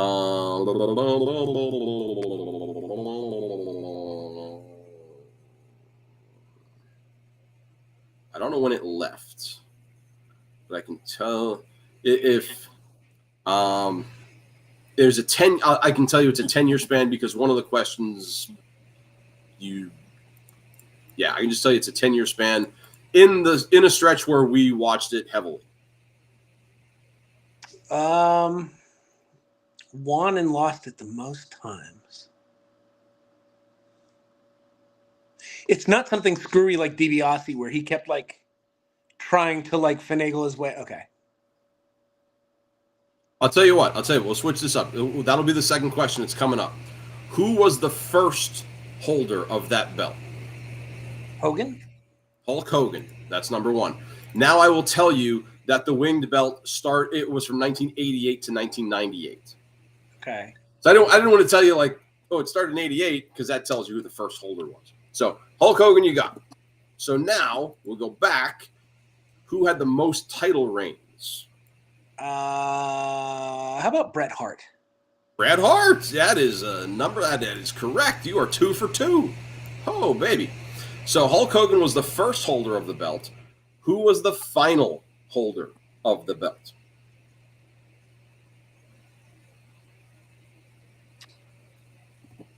Shawn Michaels. It was not Shawn Michaels. Austin? Stone Cold Steve Austin was the final holder. I think they went to the Stone Cold. Oh. They went to the smoking belt after that. Which superstar had the shortest reign with that belt? DiBiase? No. Oh, because I was thinking like when Andre gave it to DiBiase and then Jack Tunney said DiBiase had to like vacate it. Wasn't that? DiBiase actually went to house shows wearing it. So he held it for longer than this person. Okay. What about Undertaker? Okay, because I was trying to think of like that Tuesday in Texas. Like a little less than that. Boy, who would have held it shorter than that?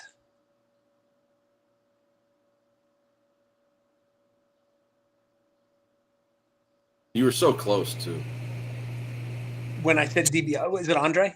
Yeah, it's Andre, because Andre held it for about 45 seconds before and then that makes sense. I surrender the belt to Ted DiBiase. I look all over for you, Duggan. So if Andre had the shortest reign, who had the longest reign? All right, so Hogan had it in 88. He would have, well... So what? Hogan... Wait, Savage won it at WrestleMania 4. Hogan won it back at WrestleMania 5. But then Hogan lost it at WrestleMania 6.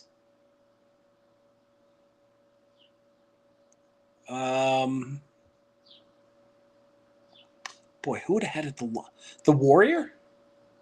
It wasn't the Warrior. The Warrior, I believe, after winning it at 6, dropped it at WrestleMania. Or at the Royal Rumble. To Sergeant Slaughter. Oh, so he only had it like 9 months. Should have lost it to Rude at SummerSlam, but here we are. Who had it the longest? Let me go back to what about Shawn Michaels? That wasn't Shawn Michaels. I think Shawn Michaels' runs were post 98. Like I don't know how much of the wing belt. Well, he did have the wing belt for a while. So did Diesel. Yeah, but they're not the right answer. What about like when Flair came to WWF and won it at the Rumble? Flair won it at the Rumble, and I think he dropped it. I forget when he dropped it. I'm not sure he went to WrestleMania as the champ, though. Oh, so that's really... I think... I forget who beat him. Yeah, but it's not Flair. You were on the right path before. When I said Hogan? Not Hogan. Who all did I say? I said Hogan. I can't remember who I said now. I said Hogan. I said Michaels. I don't know. It's Macho Man Randy Savage. Really? So from WrestleMania 4 to WrestleMania 5 was probably longer than WrestleMania 5 to WrestleMania 6. So just based on where the dates fell, yeah, they have Randy Savage. These next two are going to be tough. Who is the youngest wrestler to have it? And this is a name you have not mentioned yet. The youngest, Yokozuna? Yokozuna. Hey, you got it. Attaboy. And then the oldest, another name you haven't mentioned yet. Slaughter? Wasn't Slaughter. That's not a bad guess. I wonder how old he was. Yeah. This guy kind of like you don't remember him actually winning. I think he beat Bret Hart.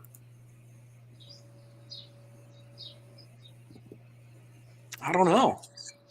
A name I haven't mentioned. He beat Bret Hart for the title. I'm gonna.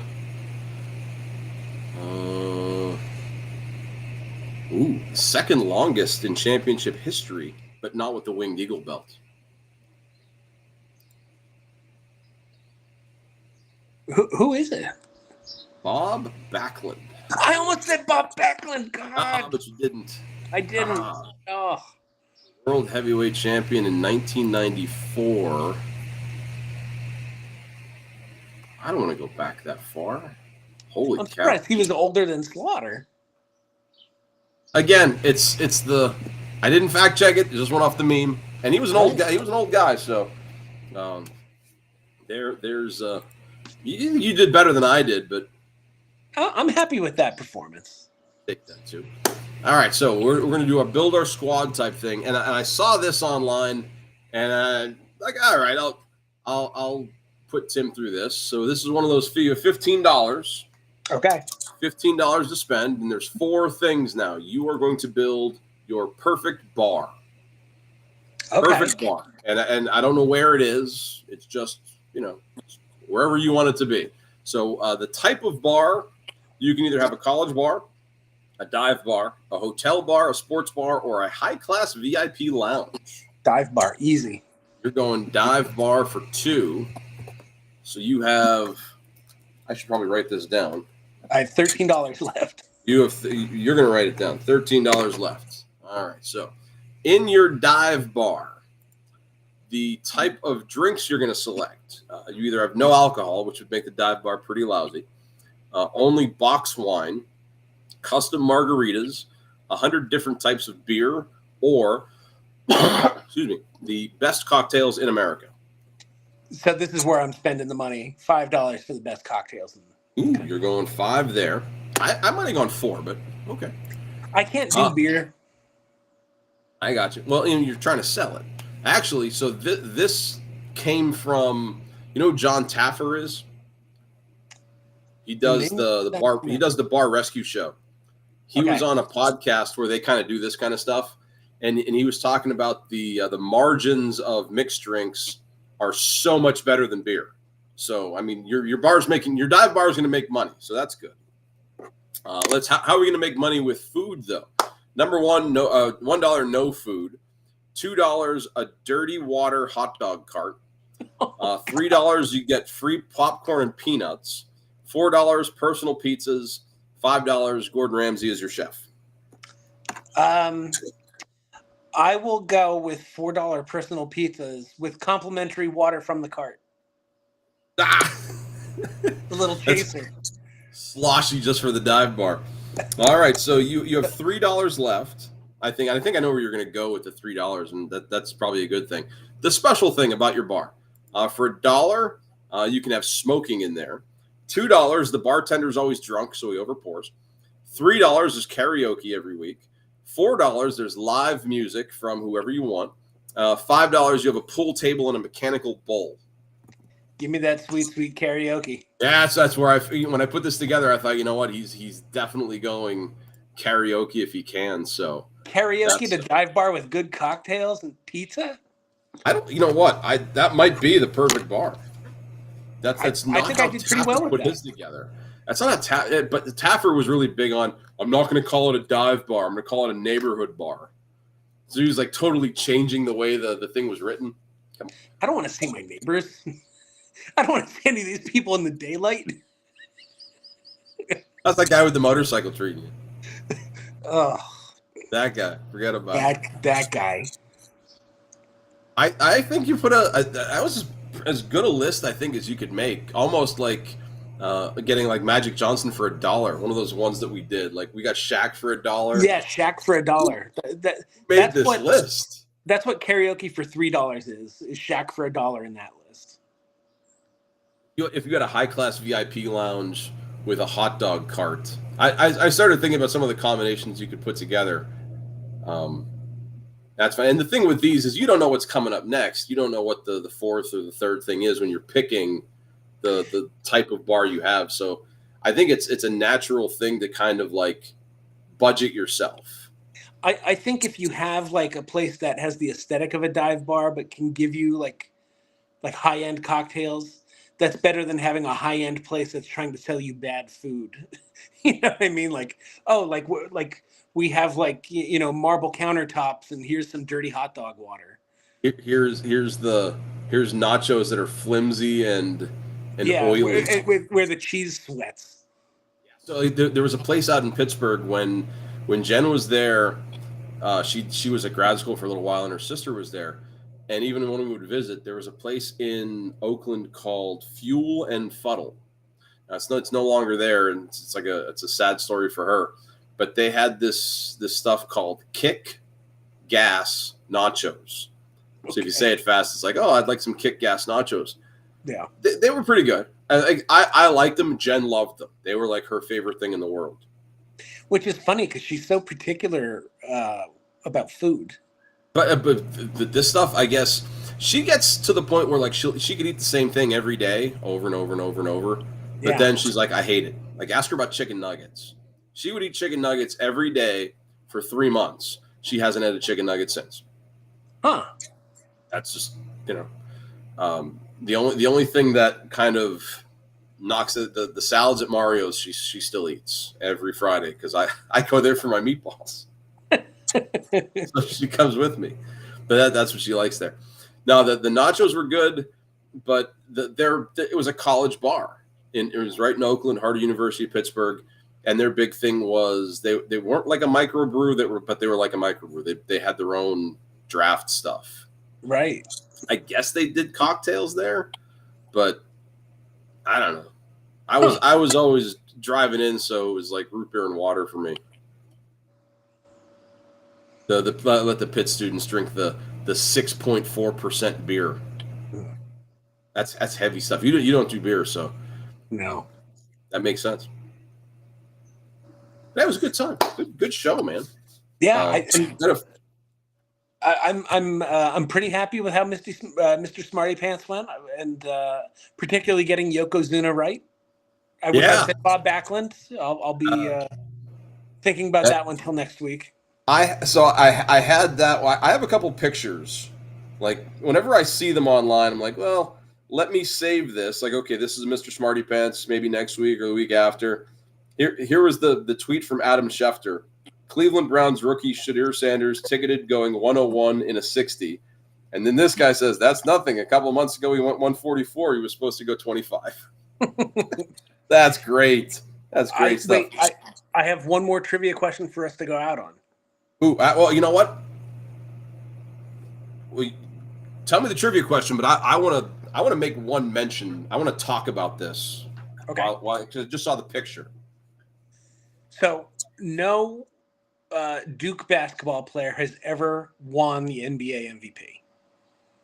Who finished highest in MVP voting as a Duke player? What'd you say? Elton Brand. That's a great guess, but it's not Elton Brand. Kyrie Irving. Another great guess, but not Kyrie. Two guys who went number one in the draft. Jason Tatum. He went fourth MVP voting. He's the second highest. I almost slipped, I almost slipped and said Zion. Like, there's no chance. It is not Zion. No. Grant This is Hill someone probably who could. this is someone who went third, who was third in the voting for MVP in our lifetimes. I thought I was trying to find a guy who actually won the MVP from Duke, but say that again. Say that again. No Duke player has won MVP. Okay. The highest finish is third by this guy, and he did it in our lifetime. Okay. So I mean, all those were shucks. It's not going to be Leitner. It's not Leitner. It's not going to be Trajan Langdon. It's not the Alaskan assassin. It's not going to be Antonio Lang. It's not going to be Brian Davis. It's not going to be Bobby Hurley. No, it's not Steve Wojciechowski. It's not Cherokee Parks. I wasn't even pulling Cherokee Parks out. Wow. Oh, dude. It's not. Elton Brand was the first thought I had. I got the fourth guy. I got Tatum. Who am I missing? In 1997, Grant Hill finished third in the MVP. I thought I said Grant Hill. I didn't hear Grant Hill. I'm sorry. Oh, that's. So you finished third, huh? Yeah. People forget that, like, when everyone was like, "Who's going to be the next Jordan?" and everyone was like, they threw out the names Grant Hill or Penny Hardaway. That was the injury killed him, man. Both of them. The one thing I didn't send this to you. I don't have it on my computer. ChatGPT. I have it on my phone. So Jen is doing Mamma Mia, the show. Yes. And do you know anything about Mamma Mia? Yeah. Girl trying to find her biological father. Could be one of three guys. Where's the music from? Yeah, it's from ABBA. It's all ABBA. So one of the last 2 weeks ago, I think it was 2 weeks ago, we're driving out to Philly to see my niece's, for my niece's graduation party, I think. Yeah, and I'm sick. I'm not feeling good. So Jen is driving. And because she's driving, she's in control of the radio. So she has the ABBA music on because she's trying to block in her head while she's driving. And I'm thinking to myself, I'd rather be listening to my music right now. You know what? I bet you we could make a musical about Motley Crue music. So what I did was I opened my eyes and I got on my phone and I got on ChatGPT and I said, write a synopsis of a musical that follows the path of two characters who meet in college and fall in love. And these are the songs I want. Same old situation, looks that kill, you're all I need.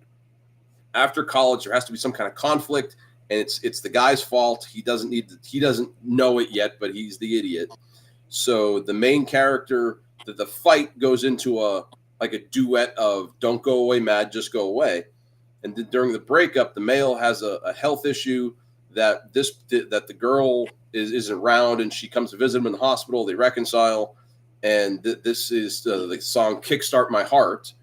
And then the male lead realizes he needs this girl in his life, and they become romantic again. And the finale is "Home Sweet Home."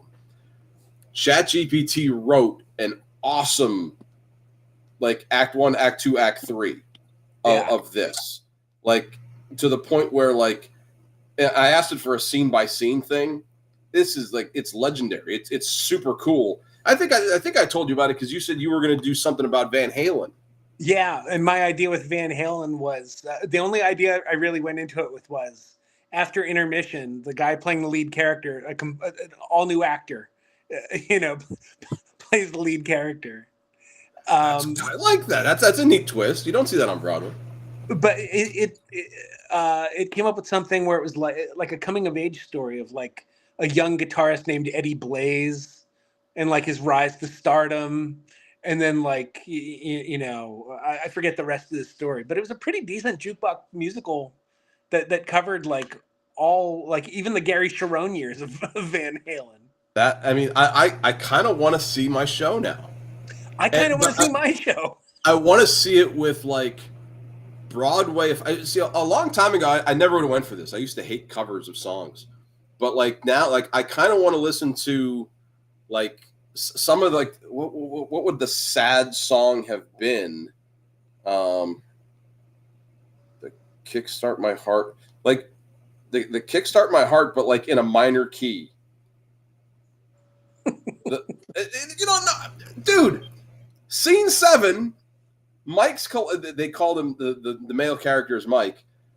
Mike collapses and a minor key instrumental of Kickstart My Heart. Like, I didn't read that like super close. But like the Don't Go Away Mad, Just Go Away has to be both of them singing. So it's like not just girl, don't go away, mad, just go away. Like you'd have to like adjust the music. Like I want it to happen. I don't think it ever will though. Also, I don't know if you know this, I have an ABBA sticker on my guitar. Like I am like. Is that the sticker you sent me? What's that? Is that the picture? You sent me a picture. I might have sent you a picture of the ABBA sticker on my guitar. I didn't know if that's the picture I was supposed to be looking at, or let me go back. That's the Slickster. That's Game 7. Yeah, I did send you. I sent you a picture of the Shout at the Heart.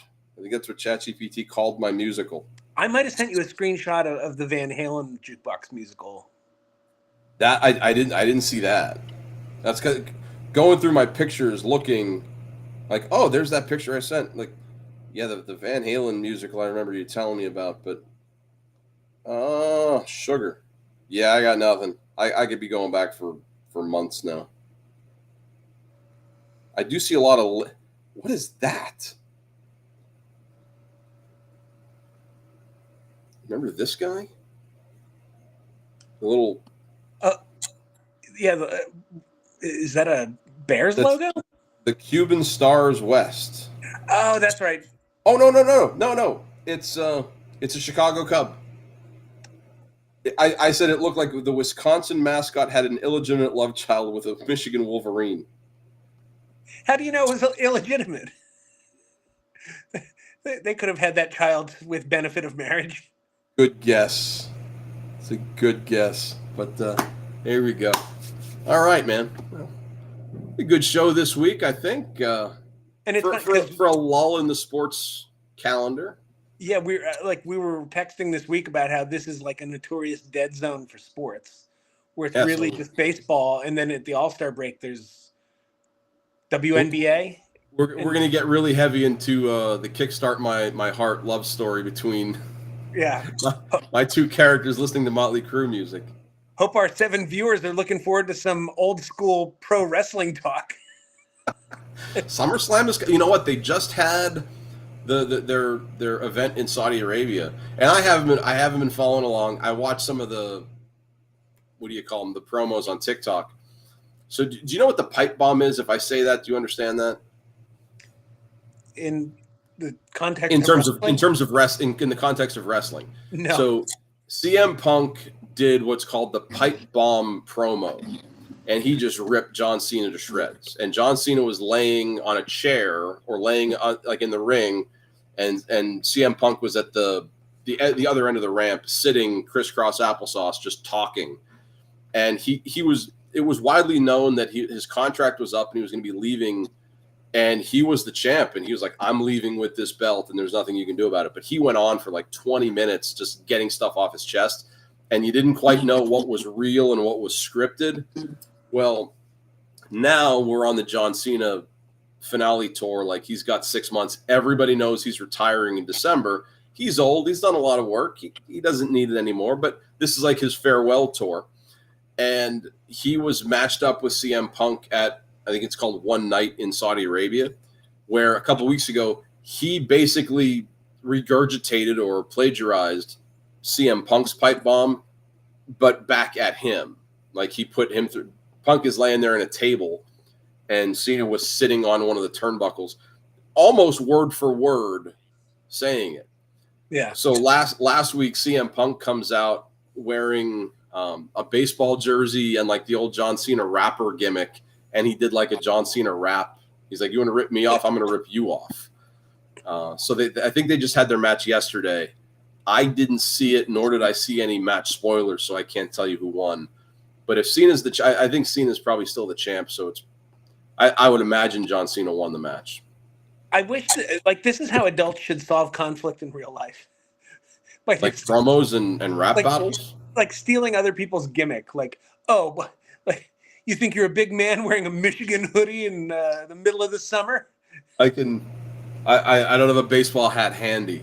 And I'm looking over there. I see my Video Game Clubs of America one and a Michigan one. But you have a wide collection of hats between Oakland, Montreal. I'm sure you have a Boston in there somewhere.